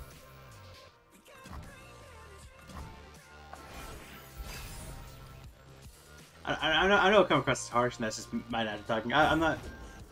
Who's winning this game? So this is the first game of their best of 3. James is 100% taking this one home. We are actually doing a round robin, not a bracket. So I will post it later. How the games have gone. I'm maintaining a sheet on that, but game 1 was Matt versus Jert, which went to 3 games and had a super exciting game 3. Game 3 of Matt versus Jert was by far the best game so far. That was a super close game. But Matt did end up winning that one. After that was EXO versus Spook, which Spook... Game 1 was really close. I think EXO made a singular blunder that cost him game 1. EXO probably should have won game 1, but he just made a singular mistake. I would say that made him lose. And then he got his deck kind of got counted in game 2. So that was a 2-0 for Spookology, and then this is the third set, and this is game 1. Darkness and light. Make the darkness your own. And this is going to be going to James. I'm here till it's done, and it's never done. Oh yeah, no. Clutch has been dead for a bit here.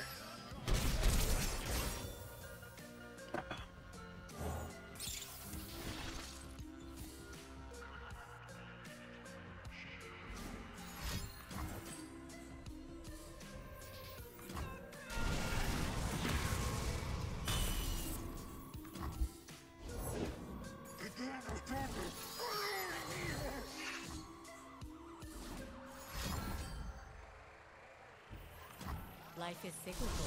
Darkness ends. So just so you guys know, it is okay to resign. You don't have to play to the end. I'm not saying Clutch should resign you. If you want to play it out, it's completely fine. But like, don't feel the need to. Oh, it's a tournament. There's nothing to commentate here, Daniel. This is I don't know what this is, but there's nothing to commentate here.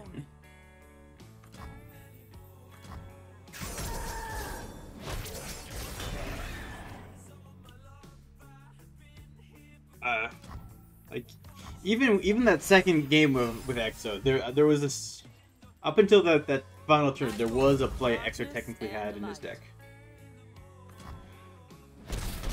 My dog was here. Alright, well, there is the game. Bop bop. And, so that means that James will now be playing Bard Shen for the second game. And Clutch still has the option of keeping playing Darius Elise or switching to Thresh Nasus.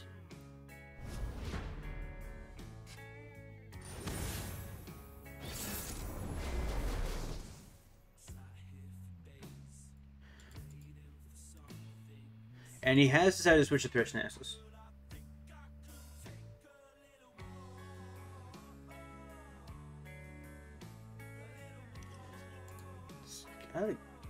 Okay, well, there's at least one of his killers. You probably want something a bit earlier than that, but that's fine. Oh yeah, I should fix it to James. Thank you.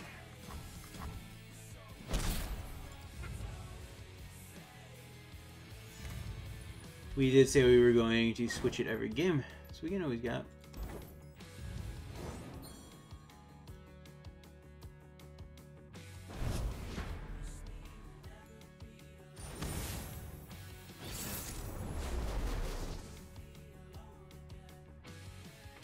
Okay. Nature blesses her followers. Why would you block? But you don't block that, man. You know that's gonna get buffed. Plus, if you don't block, keep in mind, if you don't block there, and you just fully accept what he did, James actually doesn't get a chance to respond, and so that's just the one damage hit in your Nexus, or yeah, hit your Nexus. It's not even that. You're not even taking really any damage there. And I mean, at the end of the day, you know, you lose your one job. That's fine. The order rewards its faithful.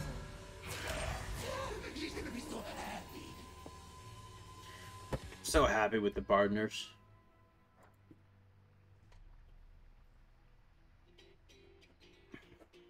This is actually interesting. Like, you got the barrier, but you really don't want to block into either of these.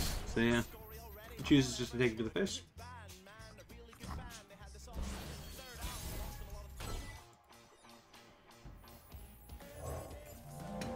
There's the Bard. Now we know we're really that he's got the leech, that 4 mana, so you can drop that here, kill the Curse Keeper, and yeah, you get 2 4/1 bodies, or 4/1 and a 4/2 body, as well as refill his hand a bit. They cannot hide. This is gonna attack with Bard. I would probably block Bard with the 4/1 here.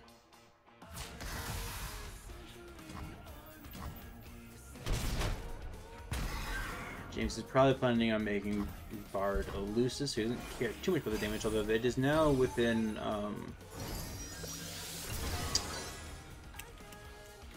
drain range.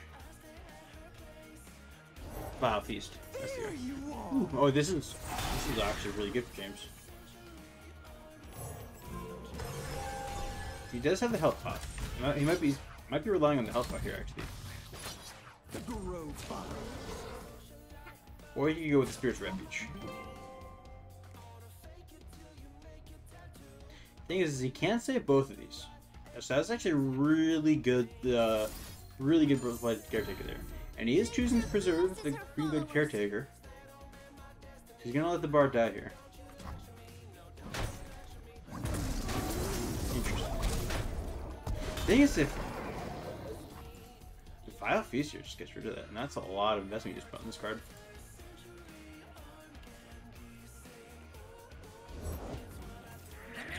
Doesn't have it though.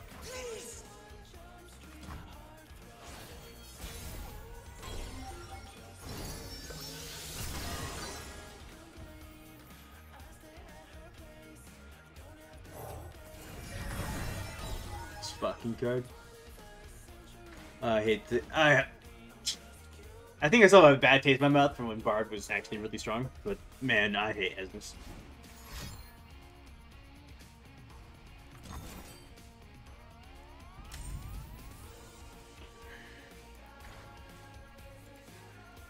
Health potion doesn't save there, so yeah, just gets rid of it. I'm honestly surprised he didn't go for the health potion on the bard there previously. He's gonna push some damage here, but Clutch is building a board. If Clutching gets the some of the slay tools, we know he had the Thresh in hand. It's something we're aware of. If he drops that, that can start peeling off some of these elusives.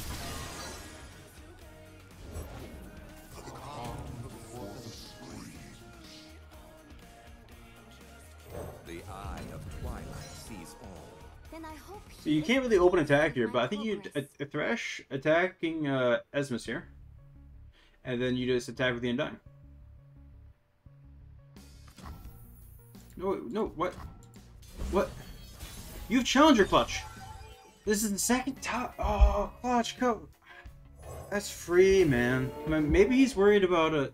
Even if you're worried about a barrier, that doesn't like. That just means. Yeah, there's no reason not to attack there, honestly. Because he was below Stand United, so there's no way that he can swap there.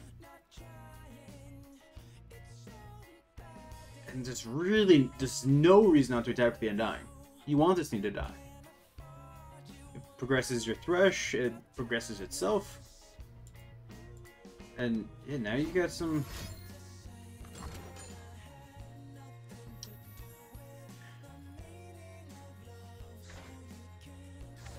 I don't know how many sleeps so far, actually.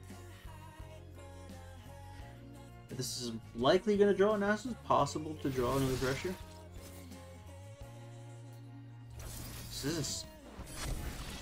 This is an expensive denial. This is a very expensive denial. I get you get Satan, but I'm perfectly okay with that as Clutch.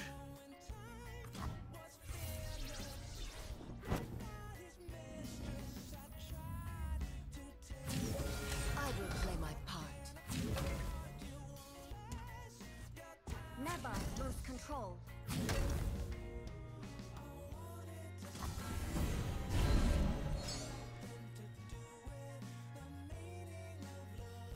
You'll see me, yes? The 2-1. No. Try and preserve that. So. You gotta get rid of that. How do you get rid of the Esmus last round?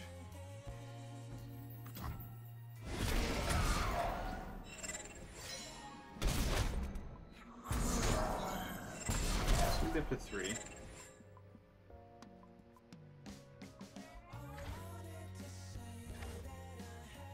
Clutch has a lot of mana up still. This is still very doable for him. I don't even think he's necessarily behind.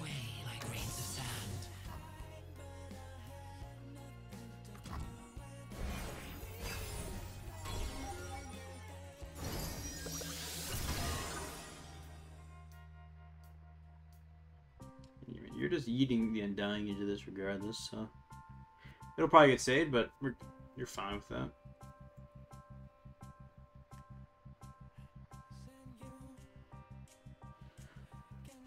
You're gonna play Clutch. Everyone's a garden. That's confusing.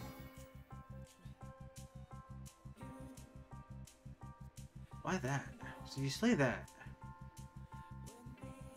He should be going into these guys. I guess he wants to maintain the Undying so you can eat it into there. See, that gets dropped now, and that keeps... Oh! Okay, please for the love... No! Thresh! Thresh taking 1 damage is fine. You want to kill this fucking thing. This thing gives you so much value.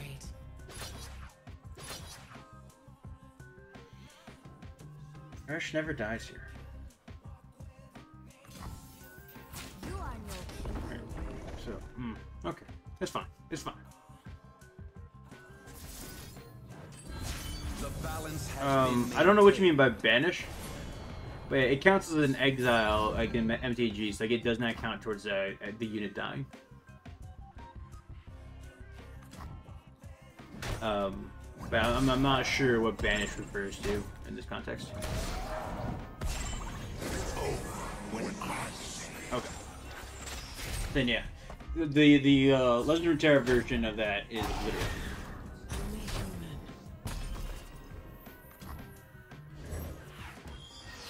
Is Banish Yu-Gi-Oh or something? What's Banish? Hey.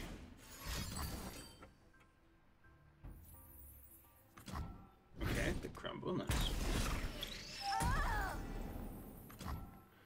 Might have that better on the Shem, but I mean that's still fine. But yeah, like dude, these elusives should have been dead 3 turns ago. If he had actually, oh man, that's tragic. Let's refill his hand a bit here.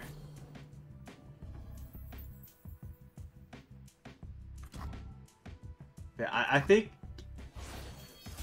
I unironically think that 1 turn is going to cost Clutch this game. I think Clutch would have been favored to win this game if he had actually attacked that turn. It must be done. Night falls. He lost so much tempo not doing that play.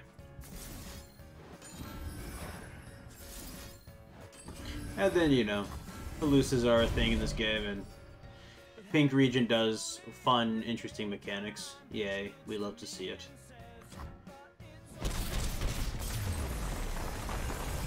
Unfortunate for Clutch, but you know, You fought a with good game regardless.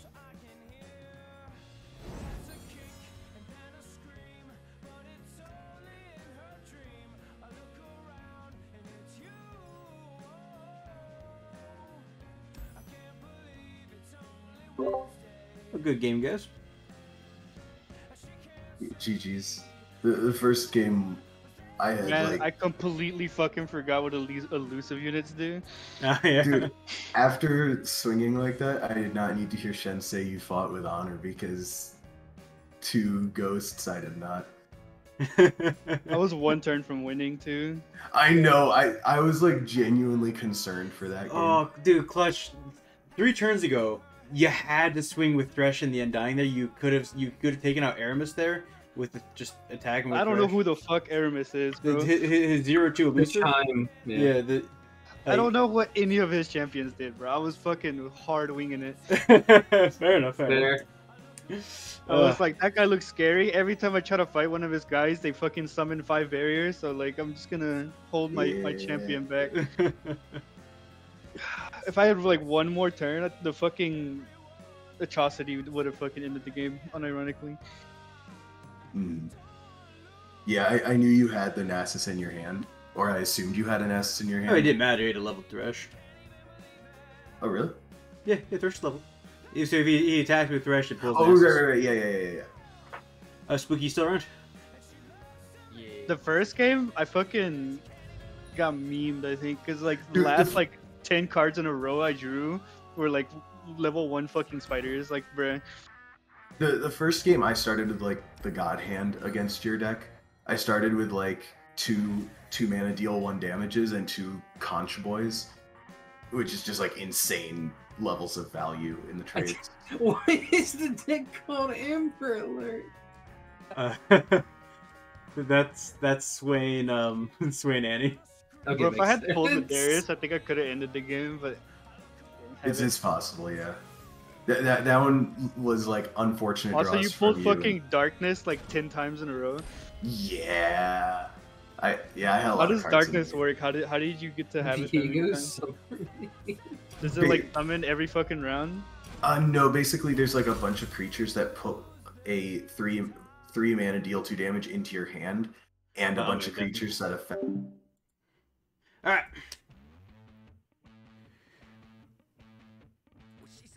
We got our 3 decks. Easy ban. Get this shit. Let's look at his others. What is he? I think it's actually the top. He doesn't have run anything over from mana. Progress Day, 1 of the Battle Fury. Yeah. So we are banning Lisa and Ribbon. And let's get into this game. This is gonna be a bit different. There's a final one. Ban Diego. I feel like he plays this. Well, let's go at least on number 1. He banned my worst deck, so we're fine with that.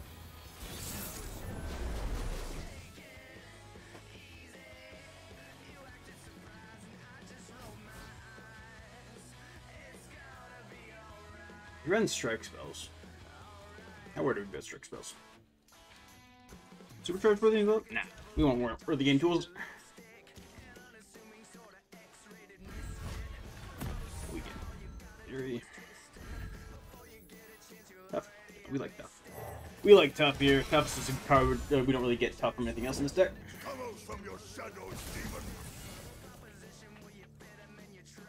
Easy attack.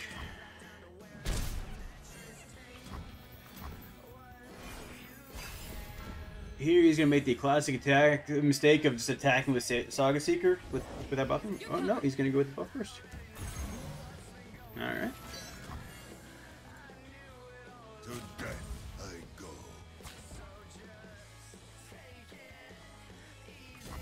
I'll take the trade.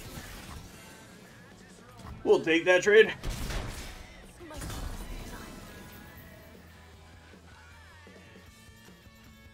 Oh, I 100%. The only reason I'm running a Kaisa deck is so it'll get banned instead of.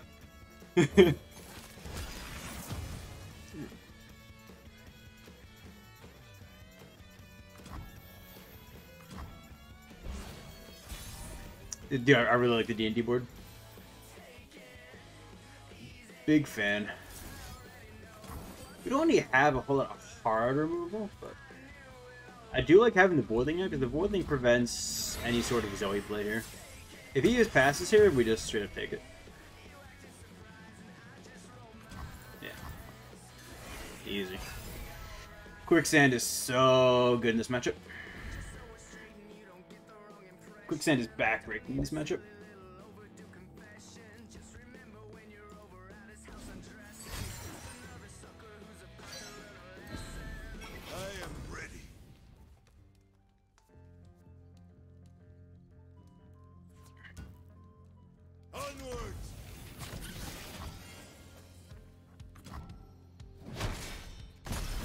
Don't have a great turn 4 here, but that's fine.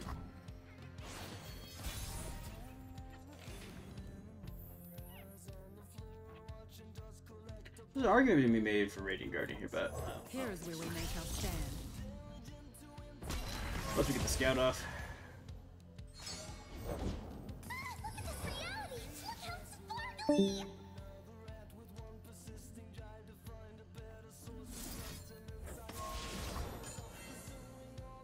Might have a single combat here. In which case we just quicksand. It doesn't? Okay. Actually, I'm confused by the Zoe play.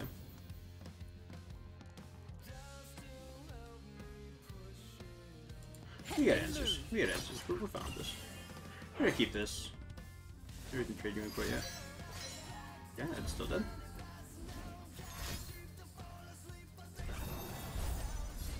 Still dead.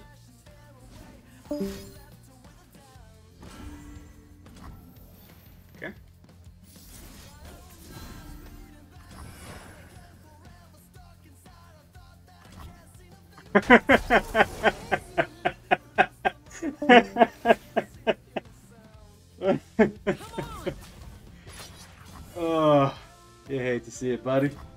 You hate to see it.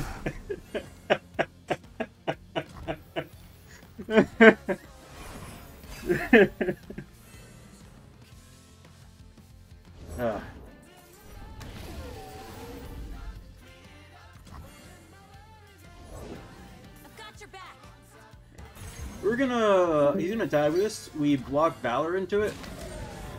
Like, we could go for the quicksand here, but we want to say this in case the Panther Ninja shows up.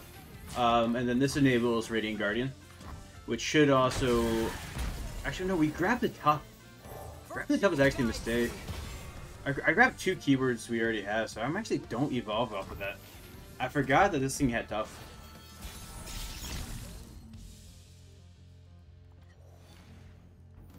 Okay. We do actually... Barrier does evo Kai'Sa here, though. The suit's a quick study.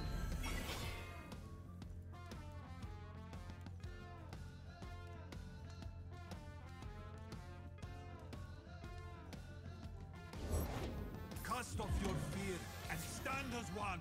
Okay. Hit and move.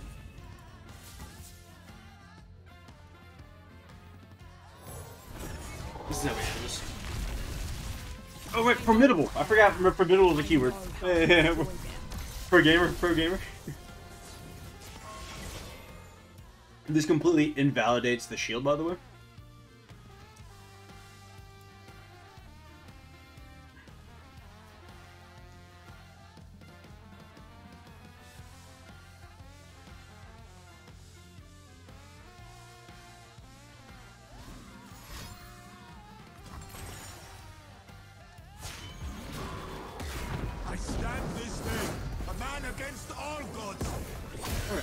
This sounds annoying. I don't think we have an answer for it. So that's fine. We definitely have an answer for... Ooh, that spell shield's annoying, actually. We fall as light. That spell shield is quite annoying.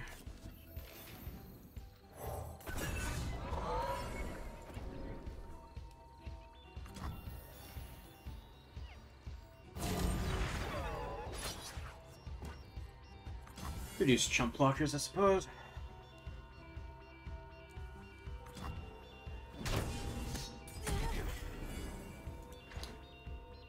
Doesn't have elusive though.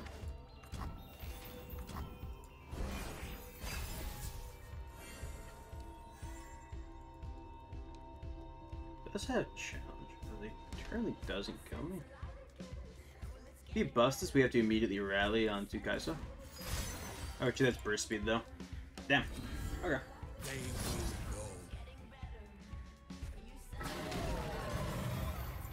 I will end this here.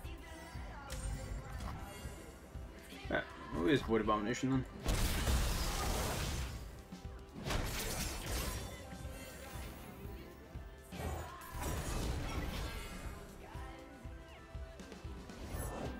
Your scars will be repaid in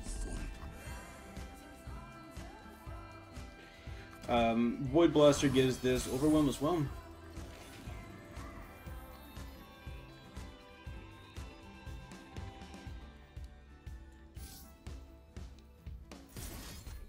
Actually, let's prevent a stun here. Go for this. Drop you. Came a long way for a whooping. Okay.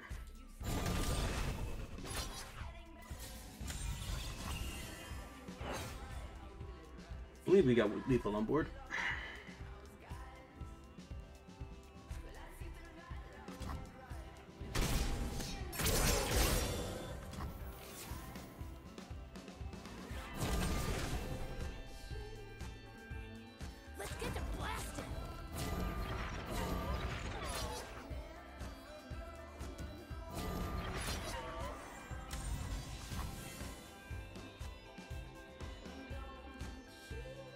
We still have to rally in case, like, he's got 1 card in hand. This is GG.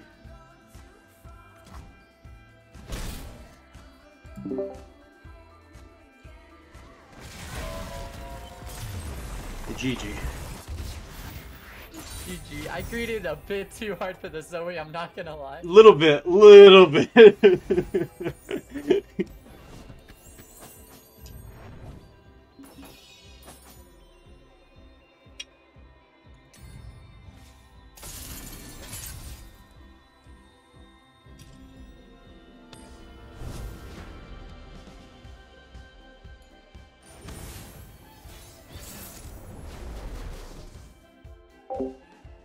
Alright. And he is running it back. Alright. I actually like you. I like you because you trade into it. Or you delay the Zoe a bit. Where do you keep you? Relax it.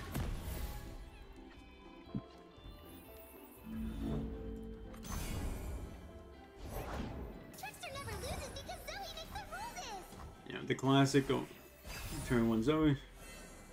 There's so much you can do. If he opens attack, then we might actually just I don't know, but we still play this to get the he gets one charge off of it, that's fine.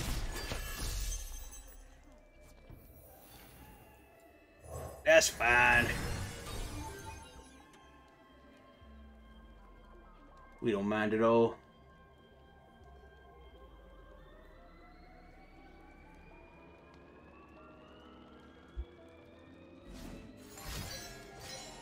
Again, I don't know why he does, why he pre-commits that. It confuses me so much. Okay, that one turned around sculpture, so it's a bit confusing, but. Strength and grace, beauty in the play. Okay, it's a chance. It's a chance he bottoms himself out now. We're not thinking Zoe's safe. Okay, he's playing smart. He saves Zoe here, but, you know, obviously we still pressure it.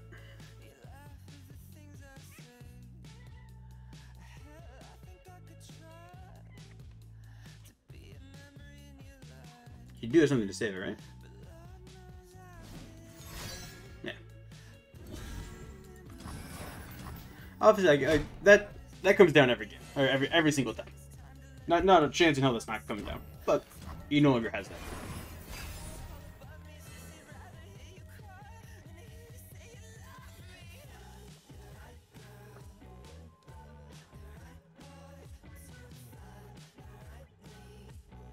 You know, the amount of resources that we can have him investing onto Zoe, the better.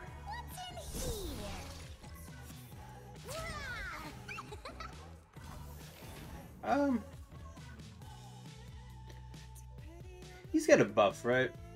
It's just not a good reason to block. I think we want to keep you alive. We likes ya. And if he wants to play that for full, that's fine. I just know the hero's around here somewhere.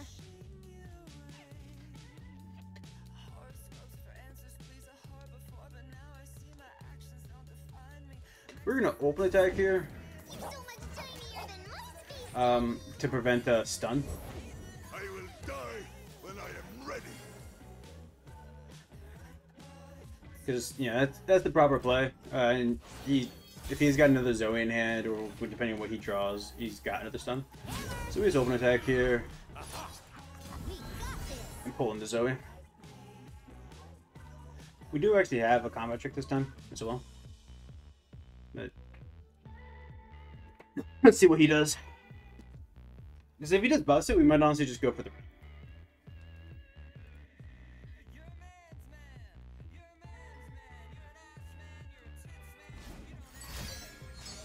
Okay, that's not enough.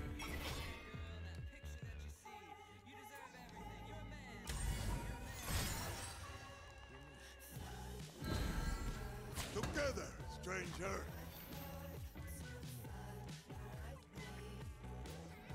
He just have two. Yeah, let's do this.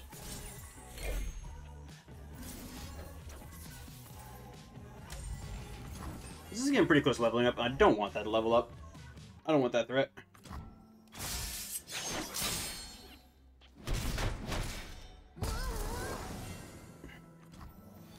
So let's just nip that in the bud. Every work demands a piece of ourselves. One thing we don't have a great answer to is Pantheon. But, ooh, we got the combo though. Ladies and gentlemen, we got the combo.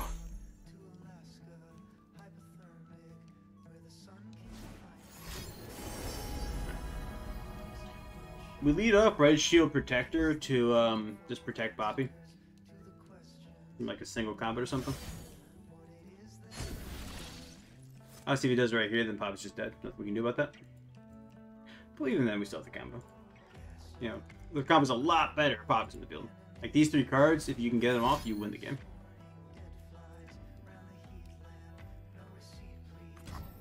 Right. Yeah. Preserve Poppy.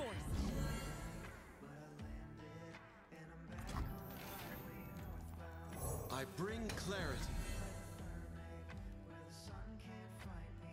You pass, but dude, this is a hefty swing, my guy. Hefty, hefty, hefty.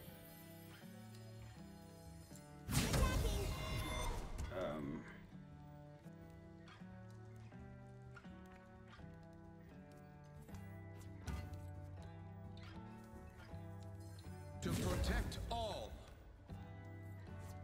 Steady hands. Hardly fair. Hey, you're dead regardless. So. Actually, no, you're not. Needs a finishing touch. No backing down.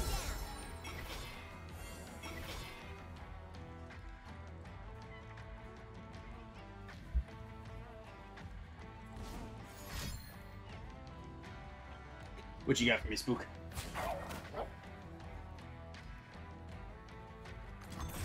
Single combat? That's fine.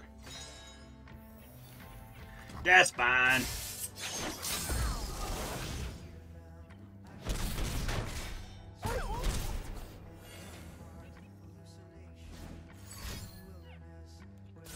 He's digging. Ladies and gentlemen, he is digging.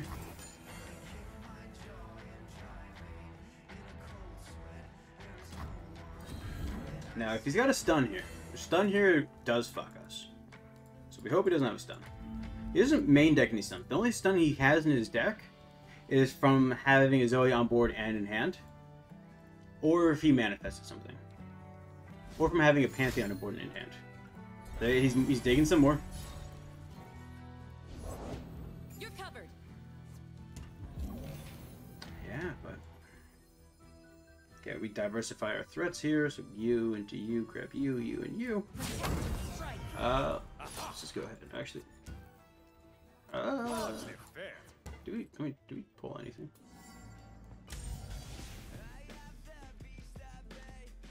It doesn't matter. Never submit. Because he's our hardest hitter, so pulling with him doesn't make a great amount of sense. He has a blocking him regardless, so, you know, whatever. No closer. Oh, GG. So you notice we copies that, and so we just have another rally token. Yep. GG, buddy. GG. Fucking Tarek rally, man. Yeah, I hate that. It's kind of strong. Yeah, my decks are not strong into yours.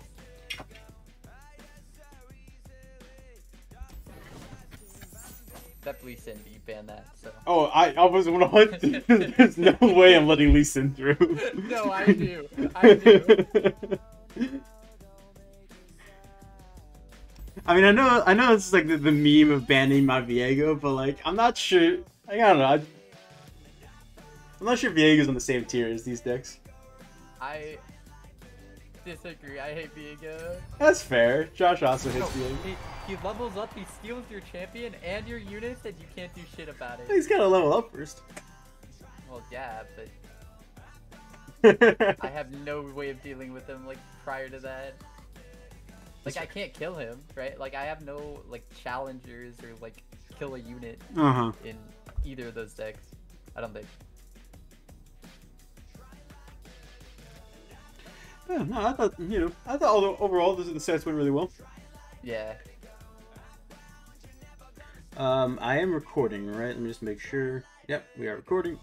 Everything should be good.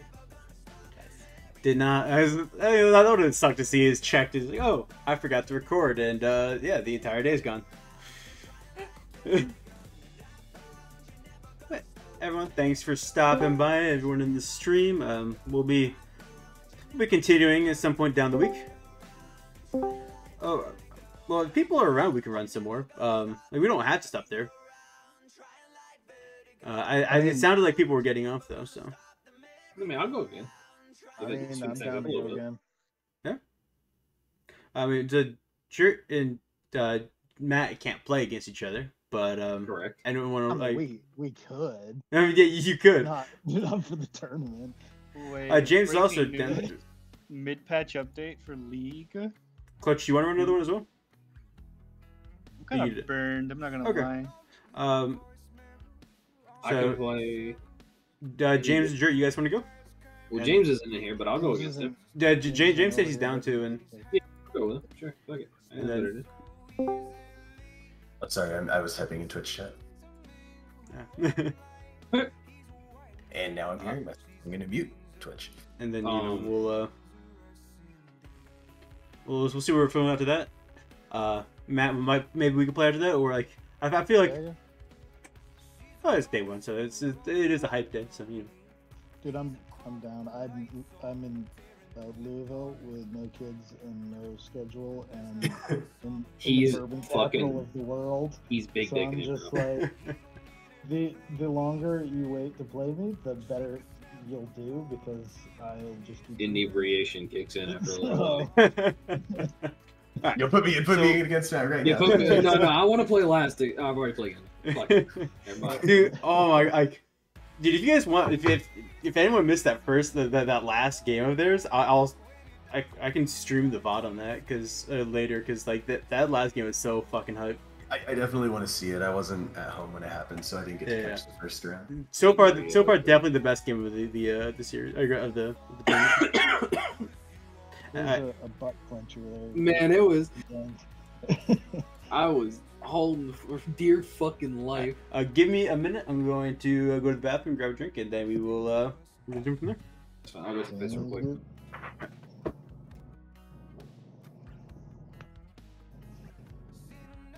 Would anybody have any complaints if I went first?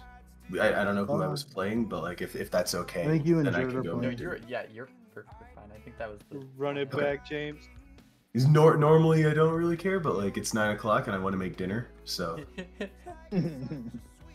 if I go second, somehow people are gonna manifest control decks who would do that, and just take absolute years to finish anything.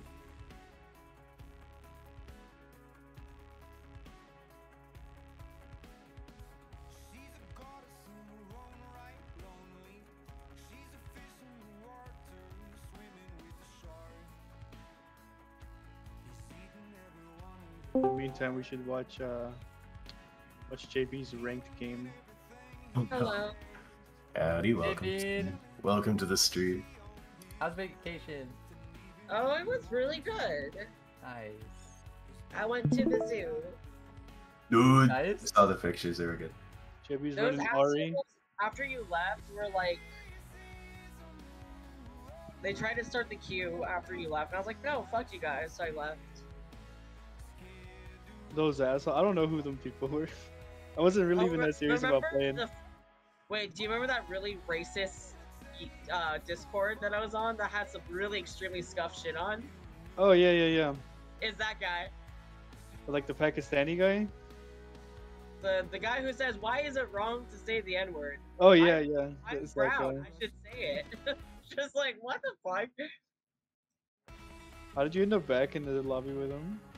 I don't know, he just invited me and I was like, this guy's weird as shit, sure. I mostly play because, it's kind of like watching chaos. Watching Like, I get JB get so his fan ass of the beat. And James gets a free W here. Nah, man, nah. That's... Motherfucker, Look, you put me into a position where I either sandbag or I don't sandbag. No, And you if don't sandbag. Why would you sandbag? Because if I don't sandbag and then I get my ass beat, then I'm just in the gutter. I'm over. Hey, Rascal. What are you doing? You're making a lot of weird sounds. Yeah, you do. Good job, buddy. Udir's fucking balanced. You say that, but I don't think you mean it. I do want to play Udyr Victor in Legends of Runeterra. Like that. No, I just want to play Udyr. Solo Udyr deck. I just want to beat Path of the Champions. Udyr Bard could work. Like, I mean, it's literally just if you want to play a solo deck, why not put Bard in the deck? I'm back, because Bard's kind of bad now. But he's fun. When he levels, he goes... -2. -2. Just throw Teemo in every deck that you want solo. The only solo just deck pure I've ever value. seen is the fucking Poro Braum deck. I run Mono Viego. Yeah, Kaisa's on mono deck as well. Usually. Wait, well, wait, until now when you Viego? put Akshan in. Yeah, after the nerfs, you go Akshan. Yeah. And then you have a higher win rate than before the nerfs, but that's okay. Alright, Hello. howdy. I guess I will play against. Yeah, I had Jameson. requested to go first if there weren't any. Yeah, no, for sure. Then I can watch on my phone while I'm making As far as the next game goes, Josh is just got home, so he's gonna take a shower, and he'll probably, instead of me playing, he'll get some games in because he wants to play. Okay. Listen. Alright. So just remember, DM me your Are you bands. still And streaming the game? I am still streaming. Yeah, I'll be streaming all the games, and later they should be hitting YouTube. I'm going to definitely. I'm going to the second chat for spectator chat.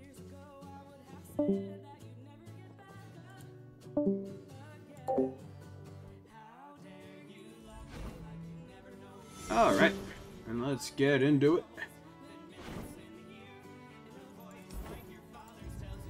Jurt and James, the hype match. I think following this should be Matt and Josh.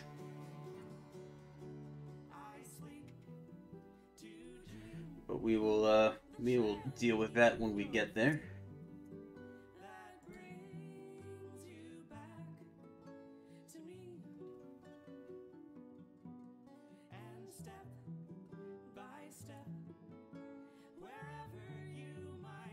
Alright, there we got. So, Jurt has banned the Bard deck, and James has gotten rid of the Deep deck. And they are leading off. James leading up with the Heimer Jace. And Jurt is giving us his Yordle deck. Alright.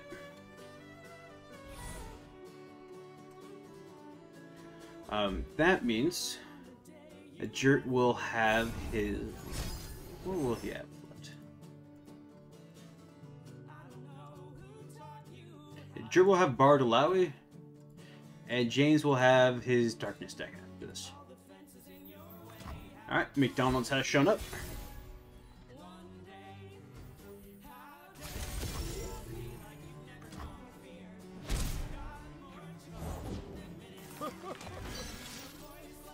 And Father Fate. That's a good pull from the face, bro. You want to run this card anyways.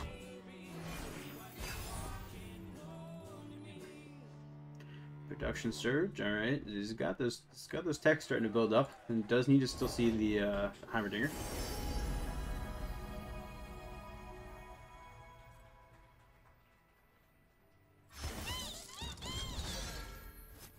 Yeah. You can now feel free to. That's an open swing, regardless of what he plays. Or this is a Mystic Shot. Yeah, Mystic Shot. You'd love to see that. You still get your manifest. If he's wasting a Mystic Shot on that, you are super happy. I say that there's not a whole lot in this deck that you can Mystic Shot, so I hate the Mystic Shot.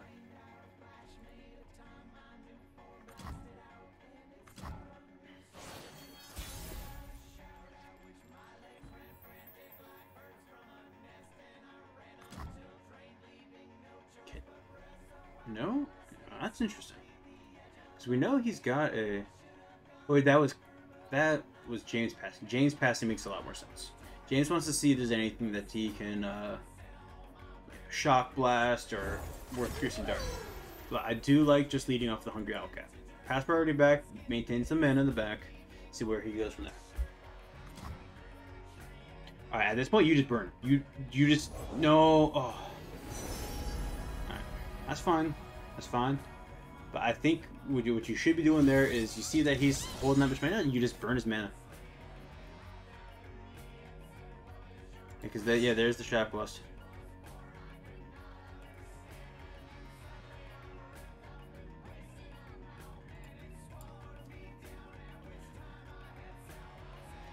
Yeah, remember, if you're in chat, a standing rings board is one of the main things I'm planning on adding. Tomorrow, probably, or tonight if I get to it, but that is definitely on my list to add.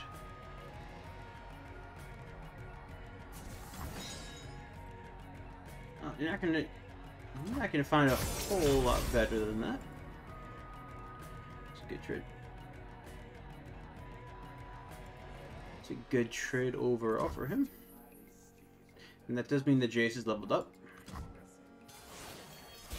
However, that's a lot of your board control is gone now. Now, if he starts swarming, he does have cards stuff. You're not swarming. Although double Hextech Handler here can be scary. That can be pretty. Yeah, that can be very scary.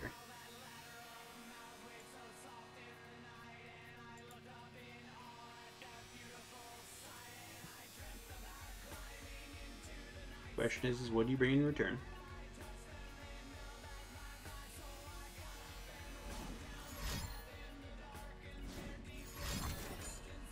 That would Pokey stuck him at McDonald's. Okay.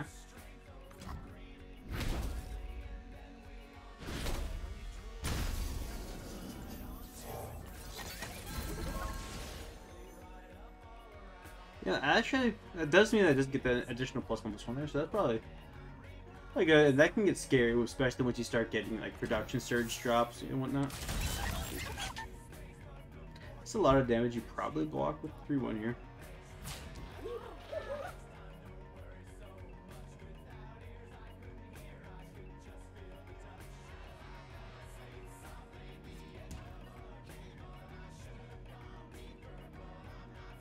There's also an argument to be made for, you know, if you've got the cards in hand to just swarm.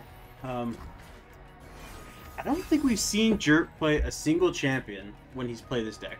The 3 times so far we've seen him play this deck. I don't think we have. Shark Train. Huh.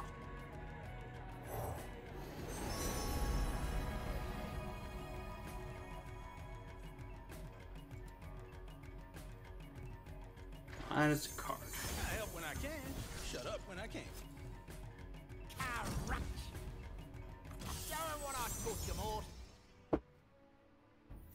I hate traffic.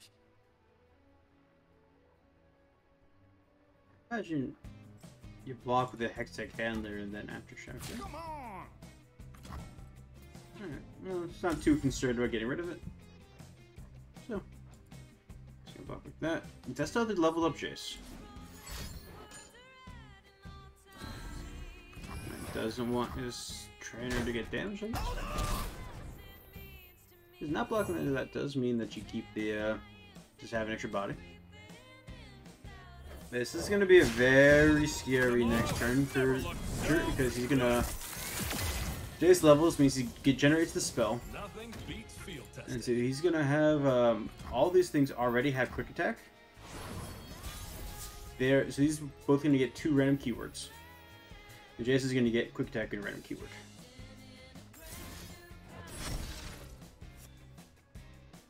That could be very interesting later. That could be very interesting later. Obviously you're not playing it here, you're playing Acceleration Gate, but that could be very interesting. You could also play Production Surge, but... I mean, double Production Surge isn't it? Okay. So he's going for the Acceleration Gate. He just wants to try to bait out some resources first and clear up the board a bit.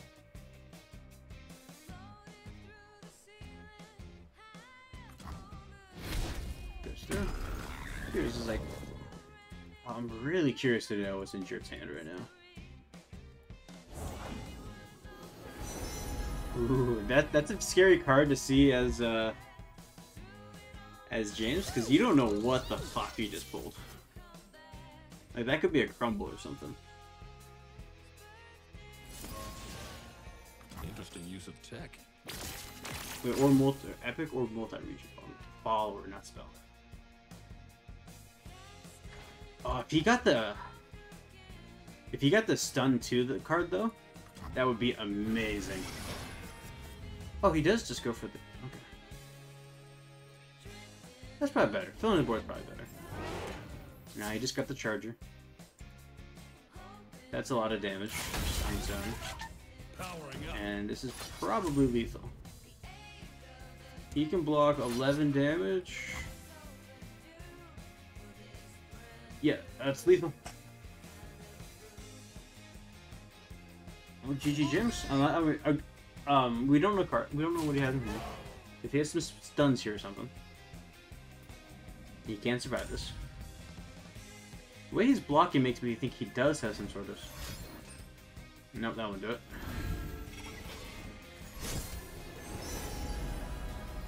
That won't do it either. Alright. Game number 1 goes to Jims.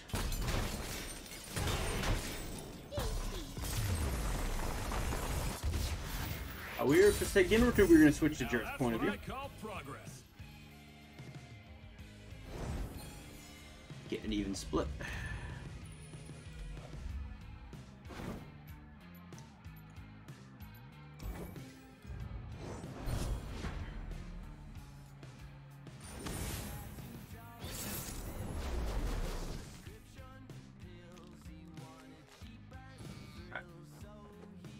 Jurt has chosen to play deck, so this is going to be the first time we see Jurt on Alawi Bard. And James is now on Darkness, the one deck we got left. Darkness does rely on damage to kill. And so especially if you can make Darkness stay low, this deck has very high health bars.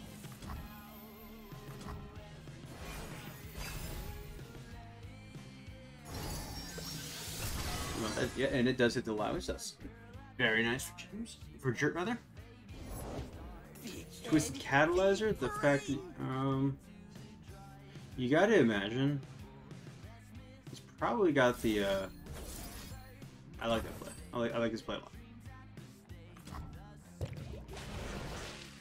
Because you gotta make sure you maintain a board presence, in case he's got the, with a 1-mana ping 1 from Battle City. Which, how that went down, I imagine he does.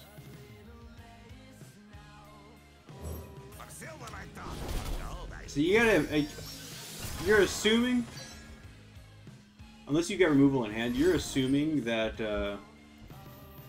Twisted Catalyzer is going to get a +1, and that's okay. You can handle a +1 from Twisted Catalyzer. If you can prevent it, that's great. Yeah, that's fine. You just don't want this. You really don't want it to get multiple hits off.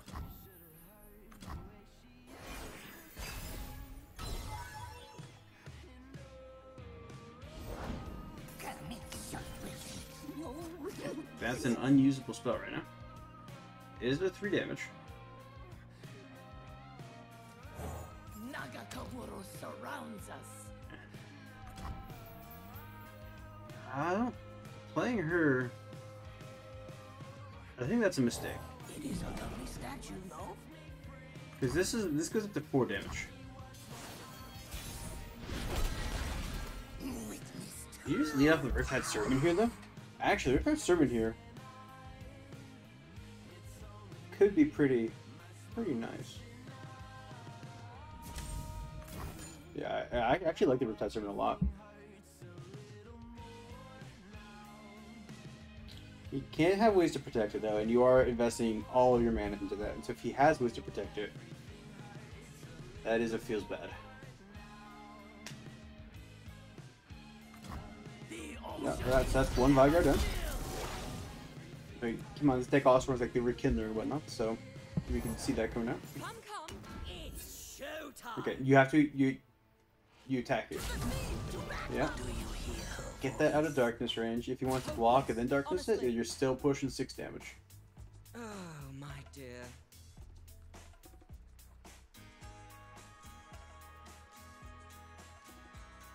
useless, honestly. Okay. The fact that he blocks like that makes you think that he's probably going to try to darkness it. Yep. Eat the stack.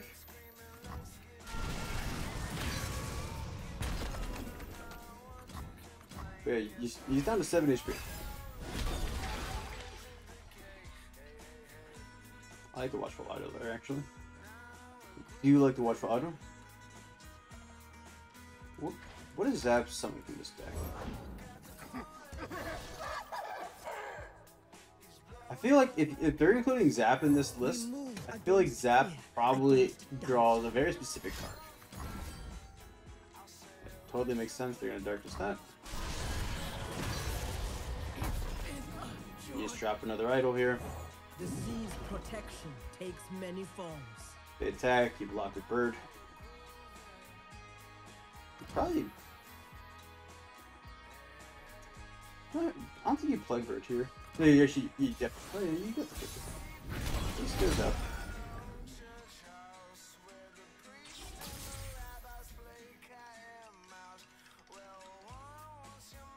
Let's see. That'll be 5. 5 plus 7. That's 12 damage if I'm not force into an open attack. Wait, no. That's more because you also attack. Yeah, I feel like for your open attack you should eye first, but it does allow you to keep it as a combat trick. So if he pings here, then you eye and you maintain it. Make him spend more stuff on it. But right now it's lethal. There, this is for the wall. Relish life's bounty.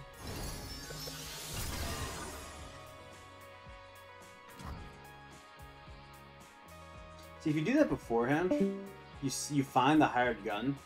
If that's pretty, like, it just does have to maintain a little bit more life.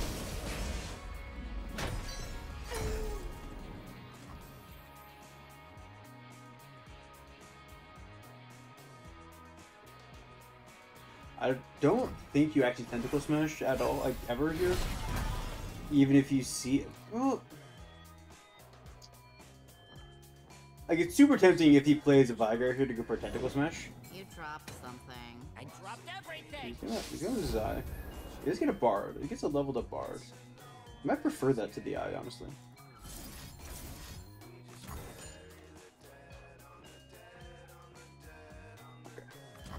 You get out of life what you put in. Actually, so both of these are essentially a must kill. Okay, I think with that, this is Jert's game. You play the hired gun, keep that vulnerable. He doesn't have any way with 2 minutes to remove these, so you should just play the hired gun, get those vulnerable, and then open deck.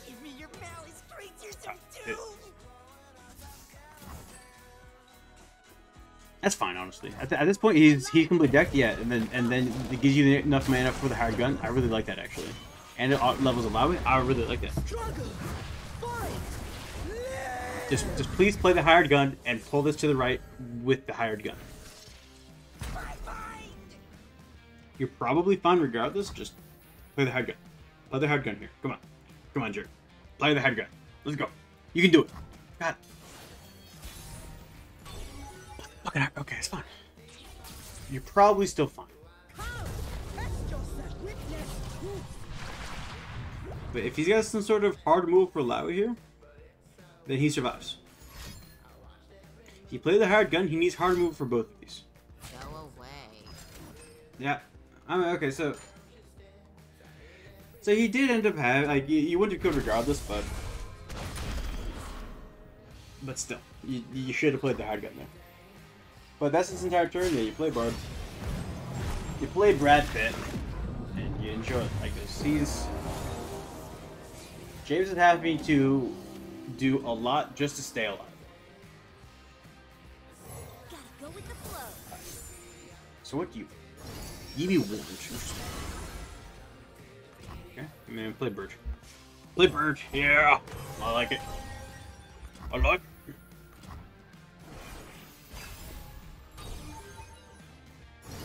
Ooh, that's a really good top deck. That is a fantastic top deck.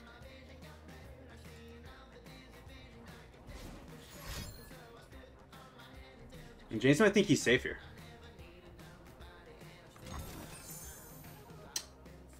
Okay. I think that should be the game. I think you play Alawi and Blood in the Water, and that's the game. And be tested. Well, Hired Gun's at 8-9. Holy shit. Okay, yeah, please play fucking Hired Gun. What's the math here anyways? This summons 2. If he opens attacks here and it's not lethal, and he doesn't play Hired Gun, I'm going to scream. Okay, there we go. GG. GG, we're going to a game 3.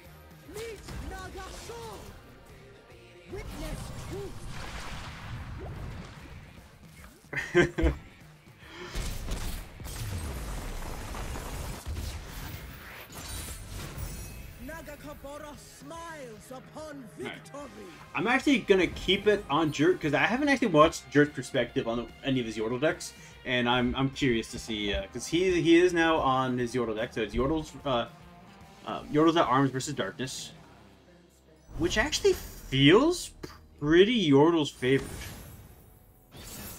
Because this is like, I mean, we have the thing is like this should just be a Swarm deck, right? But we haven't really seen Jurt Swarm at all. Oh, well, okay. Well, we see some champions now.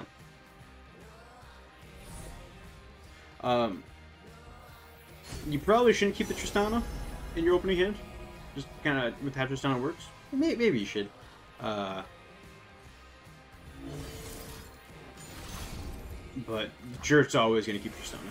The Poppy is the actual, actual champion in this deck. So, yeah, 2 Tristanas isn't the best. Happy to see the Grandfather Fae.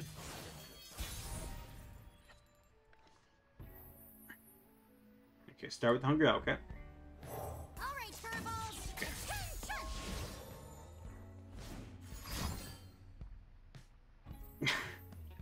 Sure, the boss is actually worth it because,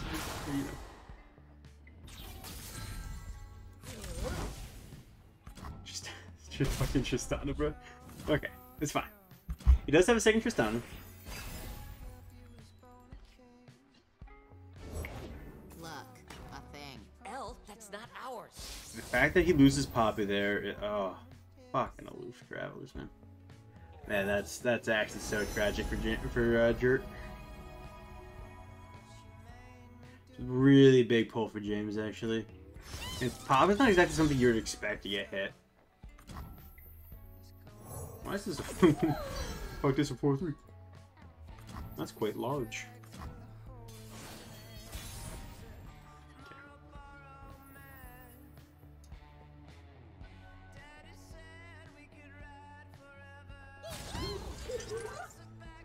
Okay, unironically, I wouldn't have hated a Tristana there.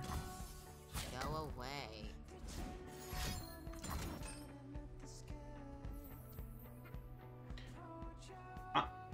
I like the Ranger's Resolve here. I mean, that works too. Yeah, it's the same effect. You can save Ranger's Resolve for when you get a water board. Yeah, that's fine.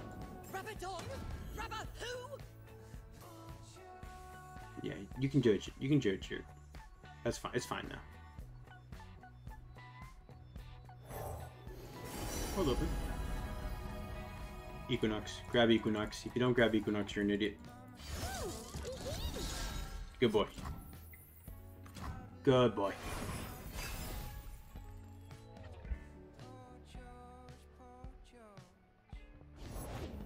Huh.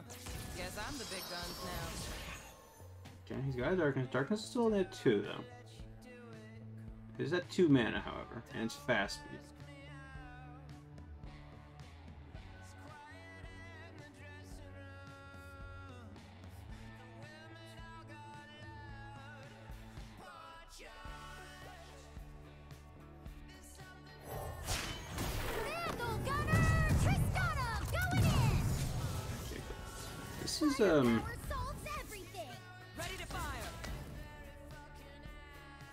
This actually gets plus 4 right now. That's a 4-6. That's nothing to sneeze at.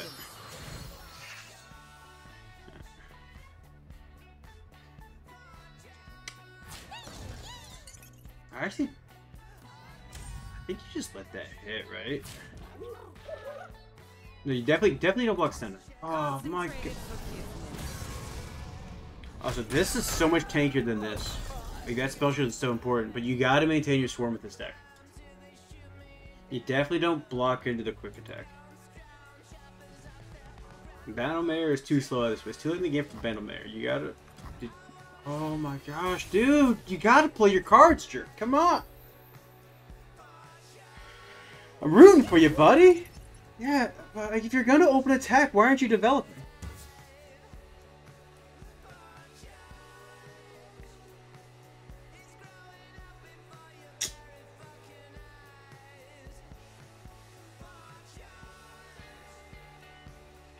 What you doing, buddy? What you doing? We believe. We believe. All right.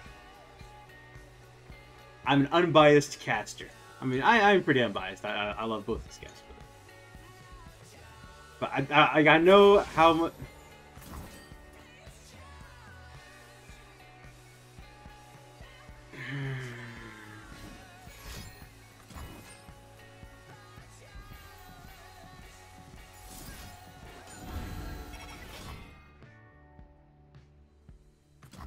Turn it against them.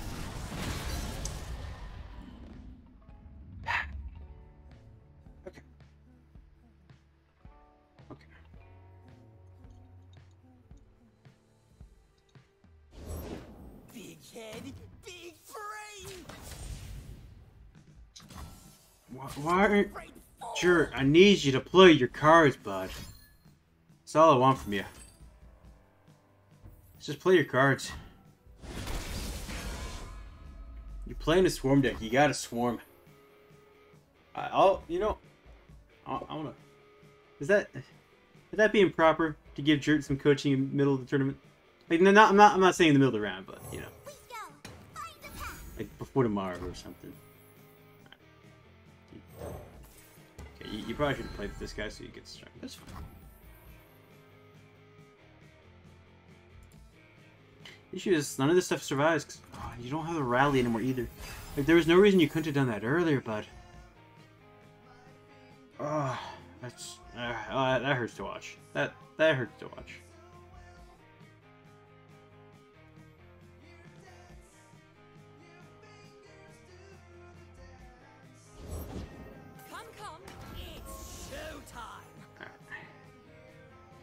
No one mana darkness. Sen's gonna attack, generate another one. No way to protect anything on board anymore. Okay, so that's 1 mana darkness, attack. So blow up, attack, blow up. So 2 things are dead here. It's about to become a 3 damage one as well. And at this point, I think this is looking like it's gonna be coming to a close pretty soon. Darkness and light.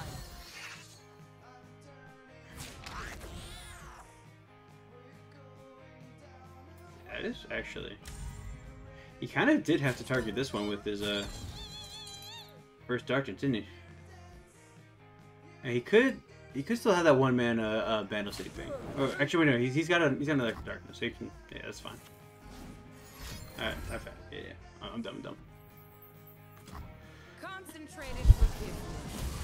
In fact, all these aggro deck players, not aggro. This isn't quite aggro, but like the people who refuse to go below 20, it's killing them, man. It's killing them. I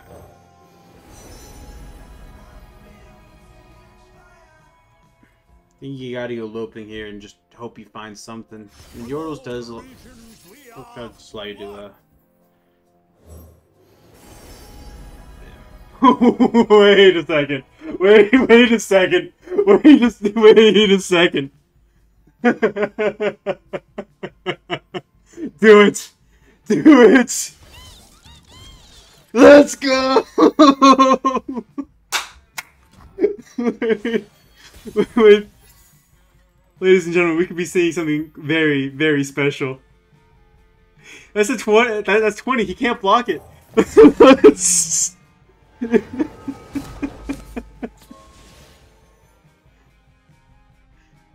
Come on. If Jason's already used 2 of his stuns, he doesn't have a darkness then. Okay.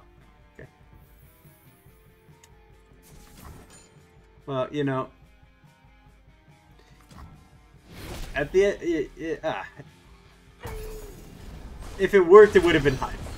That's all I can say. That was always gonna happen, but if it worked, that would have been hype.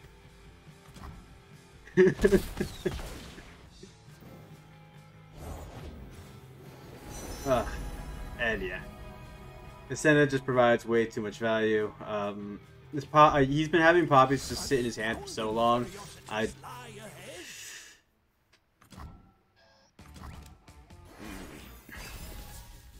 The thing is, he legitimately could have won this game, but it's just been like a refusal to play his cards early, and the refusal to. I mean, if he just took this card out of the deck, and it would just be objectively stronger.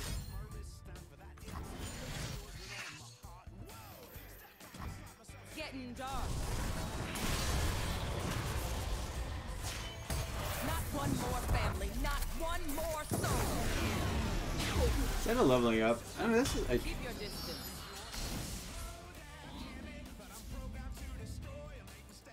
Senna barely changes when she levels up. She feels pretty much exactly the same. I can you discount it, but yeah, that's good. But no, like if they made if specifically this game, if earlier in the game he lets some of those attacks go through and maintains his swarm, then he can play Poppy and he can just get those like. I'm so across the board. Sad. Dude, I actually screamed.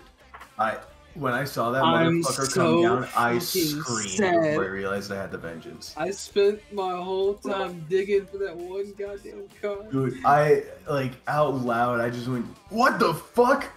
God damn it. I popped off because I was like I was watching from Jared's perspective, and so I didn't see Jason's hand.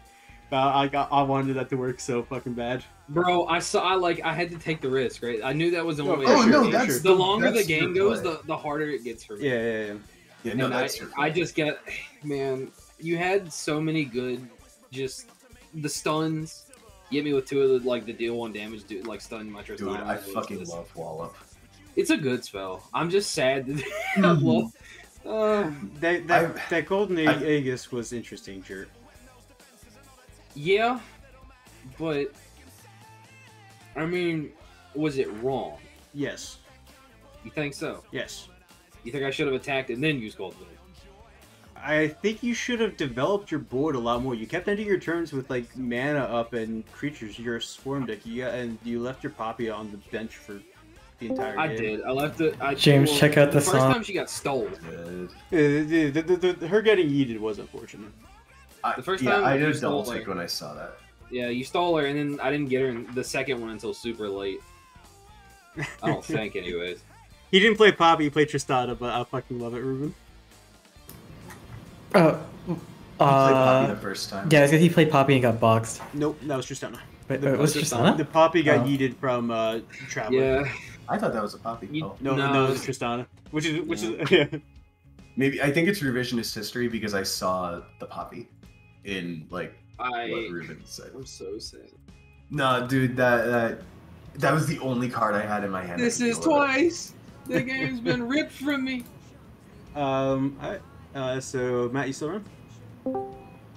Oh man. No, I should I'm have brought sorry. this deck. No, I should have brought this deck. I brought it as a meme. What was it? Dude, I think you actually had a really good chance of winning that game. I think you just made a few misplays turn 3 and 4.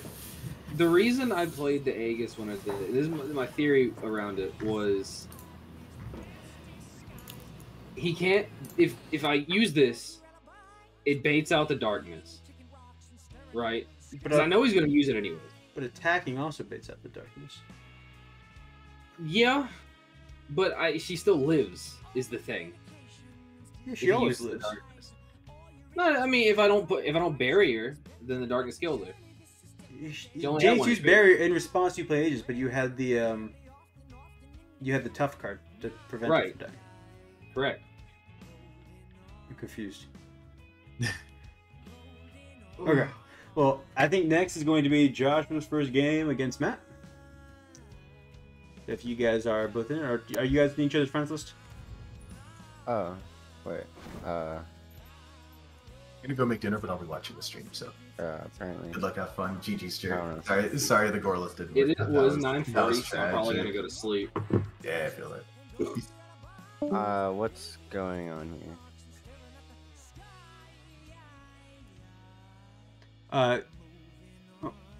Well, you guys are already getting started. All right. Yeah, he just ended. All right. So Josh, when you get to, you select your 3 decks, and then when you get to the ban phase, just DM me what deck you banned. Okay. Okay, so select my 3 decks.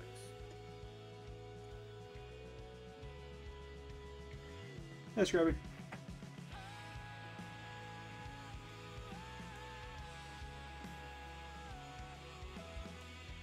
Those are the right ones. Ban a deck.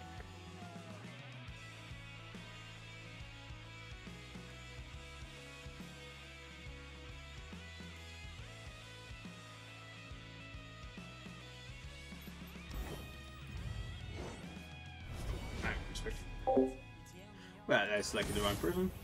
Spook is playing some games against EXO.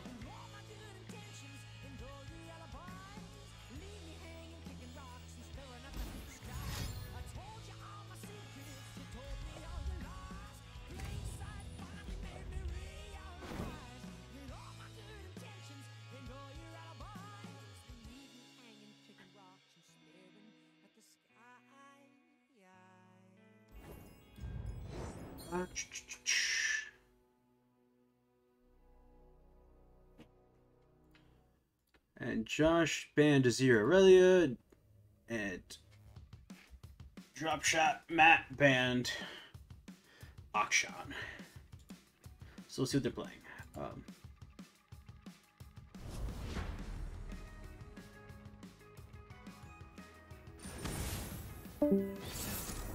Ruben, the only thing I would say is, so first off, Matt 2-1 jerk, and then I 2-0'd Spook, Spook didn't 2-0 me.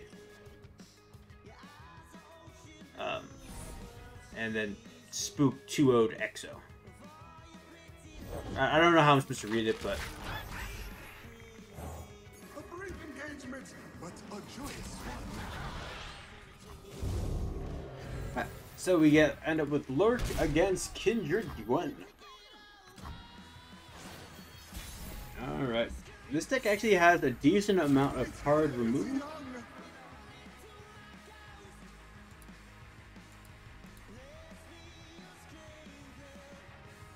That's looking very cool.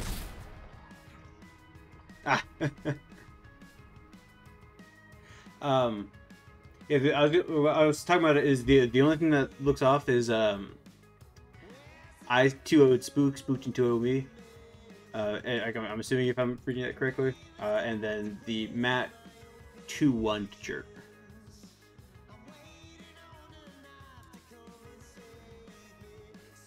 Then Woodward. Okay.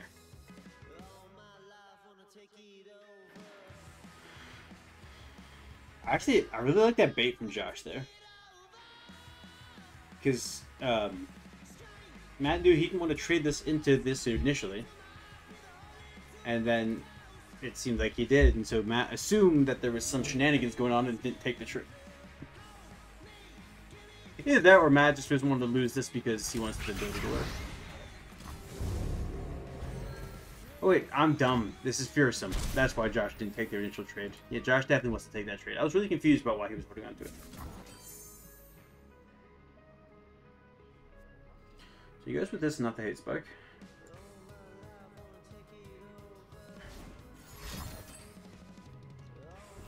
It already gets a death from below. That is insane. I'm not sure that's worth. I think that's...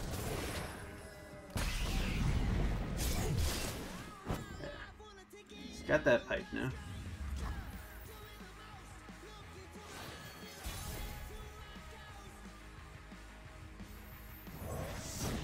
Plays the Kindred, which is going to immediately mark the pike. Oh wait, that doesn't count as...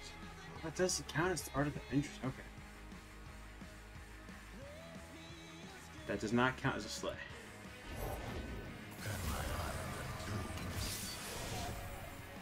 So you can still attack with the Kindred here. It's fast now. It knows.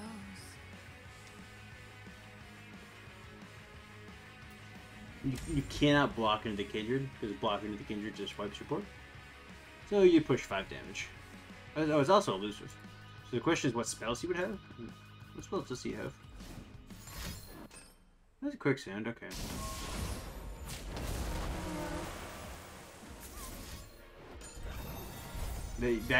Oh, that was troll by Mac. Yeah, that means that's a board clear. And there goes the pike.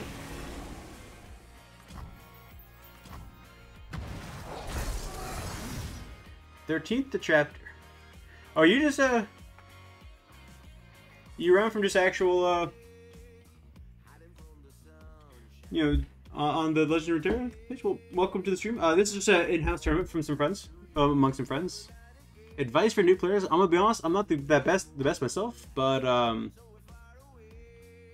you know, a bunch of useful YouTubers, or if you're looking just to get cards, you know, Path of Champions is a great way to learn key mechanics, how certain card interactions work, as well as getting yourself a bunch of cards.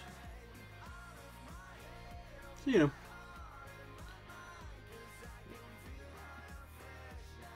Alright. Phantom. Yeah, so that's going to get pulled. However, he does have the Guiding Touch. However, Kindred only has 3 health maximum, so that's going to die. Replenish the board a bit.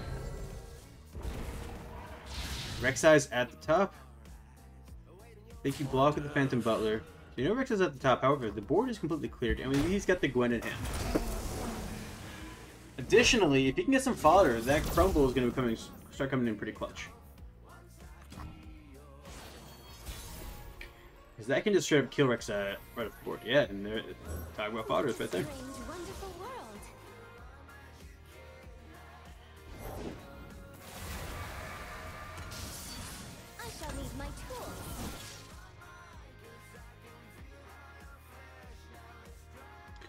I feel like you do. I feel like you play Phantom Butler here. I'm kind of surprised you didn't.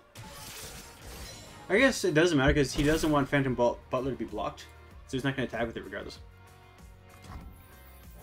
First time, madam. I suppose it's rather novel. I should never tire of something so grand. Yeah, man. Yeah. Welcome to have you. Welcome to have you. So he's going to go for the Glimpse, which is going to refill his hand a bit. What that does mean is he doesn't have that immediate... Like, I'm not sure I like that, because you know Rek'Sai's on top. And so Rek'Sai's probably coming down. But maybe not. And you no longer have that immediate option to deal with it. Although, honestly, you probably just yeet the Gwen, right? Because Gwen's dying is going to get killed by... the Hammer Snout, regardless. Okay, that's a big boy. Guiding Touch here to search your deck is probably the best option. See if you can find something.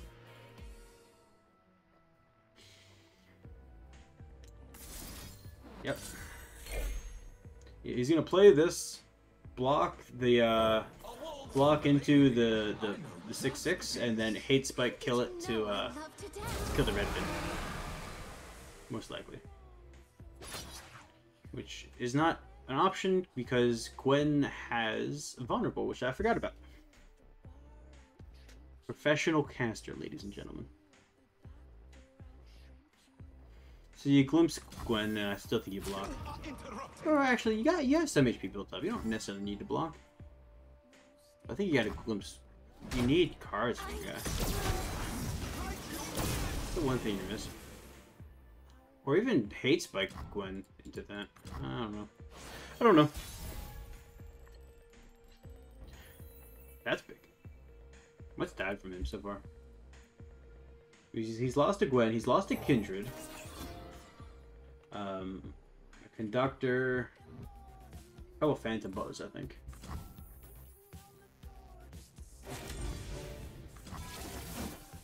Yeah, also, it's like, oh, that's a little guy. Then all of a sudden, oh, that's not so little of a guy. Would the Heron just have won him the game? The Heron should have might have just won him the game. He played it.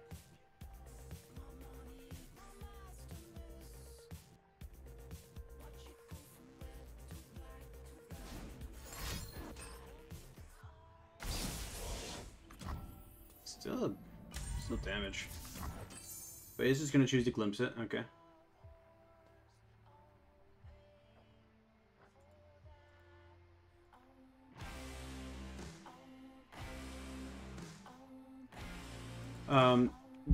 What could be an issue here is the 5-mana ping 1 rally spell. That could cancel his glimpse, then all of a sudden he's attacking and you've got nothing to do with that. If that does go through.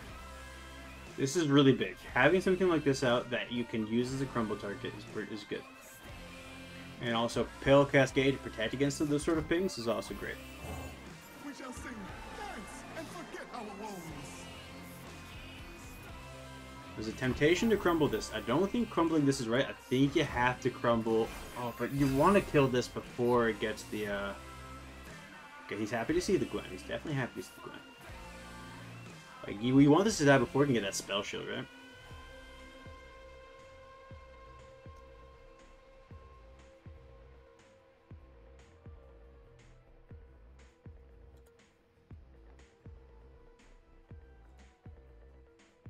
This is also kind of like your health bar is pretty low, and like, as Matt here, and you know these hollows are starting to stack up.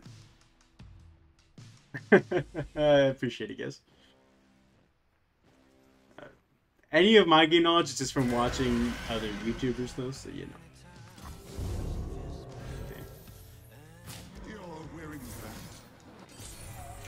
He's gonna do that in order to, yep, get the Nightfall, keep cycling, but then also this represents, this can kill that.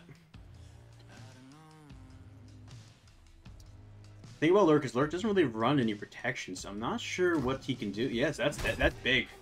That's big, and Gwen's still out, and he's got this for another crumble target. Yeah, drop that first. If he drops another big threat, you can immediately crumble it, and then you can develop Gwen. And yeah, I think Josh is gonna take this one.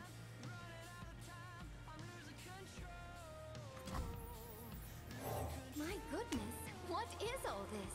The Midnight Rebel, and so we begin. Hey, chapter, happy to hear that, man. I stream a lot of games, so. There's the Jawfish. He got a little unlucky with the Jawfish, because obviously he wanted to hit that Gwen.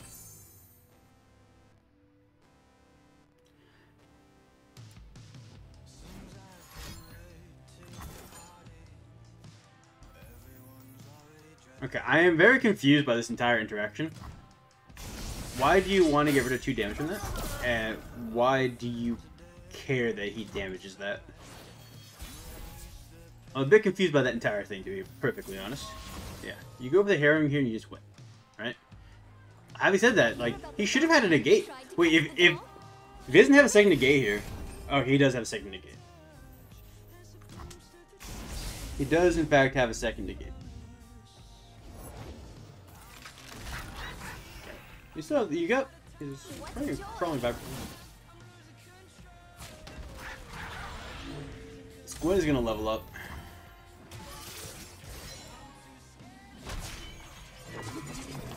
We know, we know that last card in his hand is Rek'Sai. So he should play this.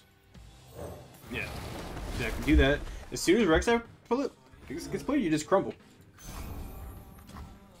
He's gonna have one other card in hand. I think Kindred too. Yeah. And you just crumble it. If he top decked his third fucking deny, that's just bullshit. Yeah, alright.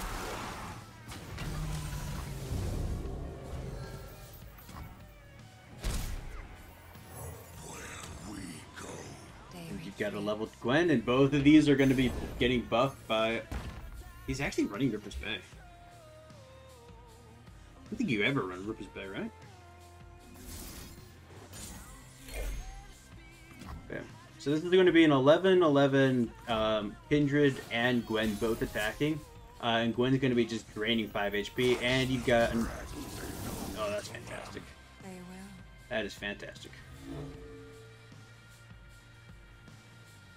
Yeah, I think Josh is in game 1 with his bullshit thrown together. Whatever, like I don't. It's not bullshit thrown together. It's just there's a reason I really wanted Josh to get into this game. That reason is Josh does not care what the fuck the meta is. Alright, he doesn't care what he should be playing. He looks at cards, looks what are some interesting combinations together, and that's what he's playing. God damn it. I think in Magic the Gathering Online, he had over 900 decks that he just made, all custom decks. This kid loves deck build. He is the epitome of the Johnny. And I love to see what he makes. You say that, but Scribey is bringing the sweatiest... I see what you're saying. Okay. Yeah. I mean, my decks are probably just as sweaty as Scrappy's decks.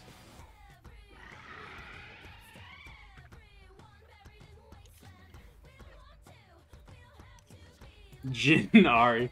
Alright.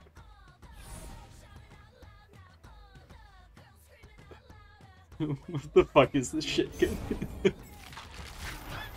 Now, well, Josh has 2 chances to win with this. If he doesn't win against the Lurk deck, then he will be playing it again against... TF Timo. He's got 2 chances to win with this.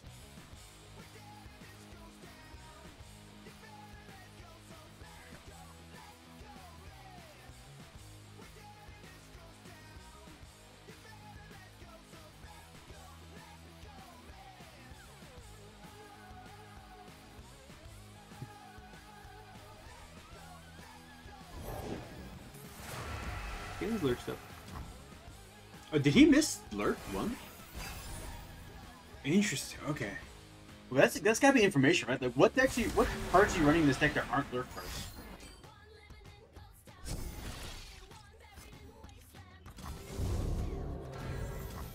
Huh. I feel like I should know exactly what he drew there, because I think you're only running like 1 card that's not a Lurk. But I don't actually know what he's running that isn't Lurk, so.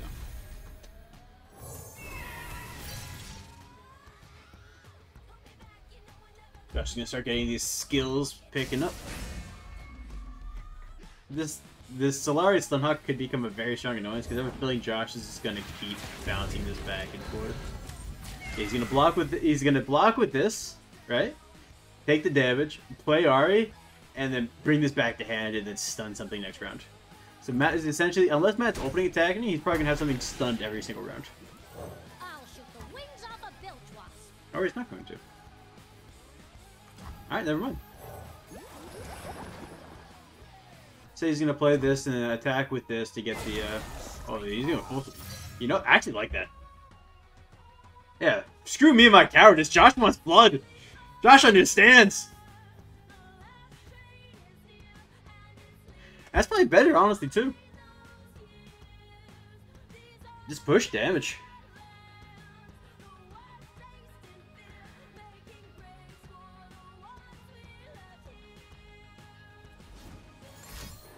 Ah, quicksand. Quicksand is what he top decked round 1. Okay. Wait. I'm confused. Why would you ever...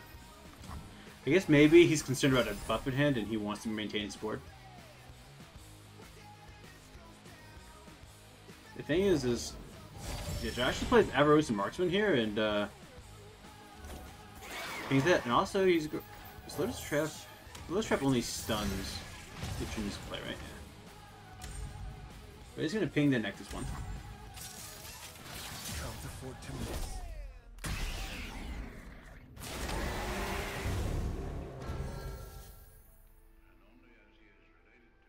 I think he's blocking. Yeah, he's blocked these.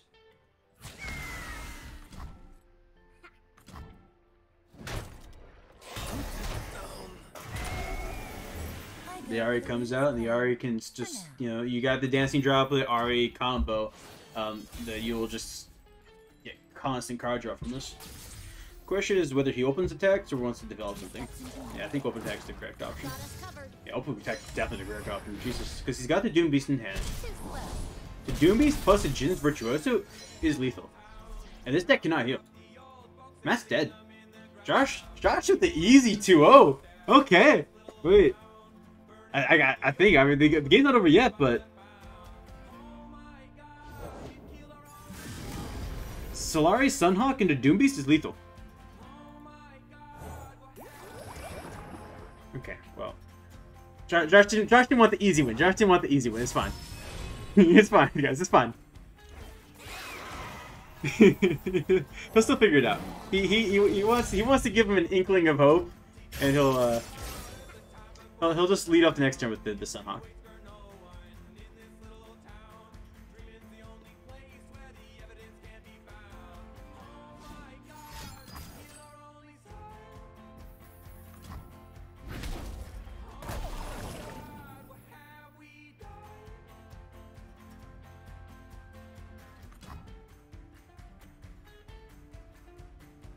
So if he rallies here, like, you still can't get through these.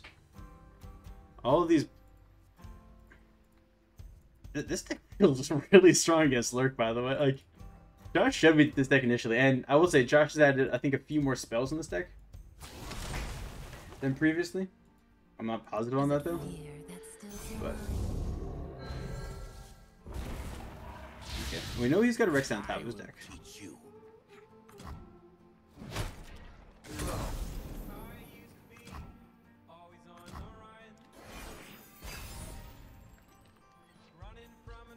Hey, he actually did add deny. He listened to me. If you're running the funny pink region, you run the funny pink cards.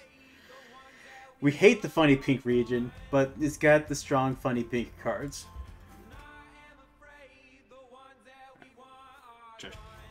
Just play Sunhawk. Sunhawk wins you the game. I'm not sure. I think he's forgotten about the Virtuoso, to be perfectly honest. But, oh no, he does not. He leaves with the GG. Alright, Josh with the 2-0. That is... You know, I'm sorry to have doubted my boy, but that's not how I thought that was going to go. Remember this moment. Yeah? Alright.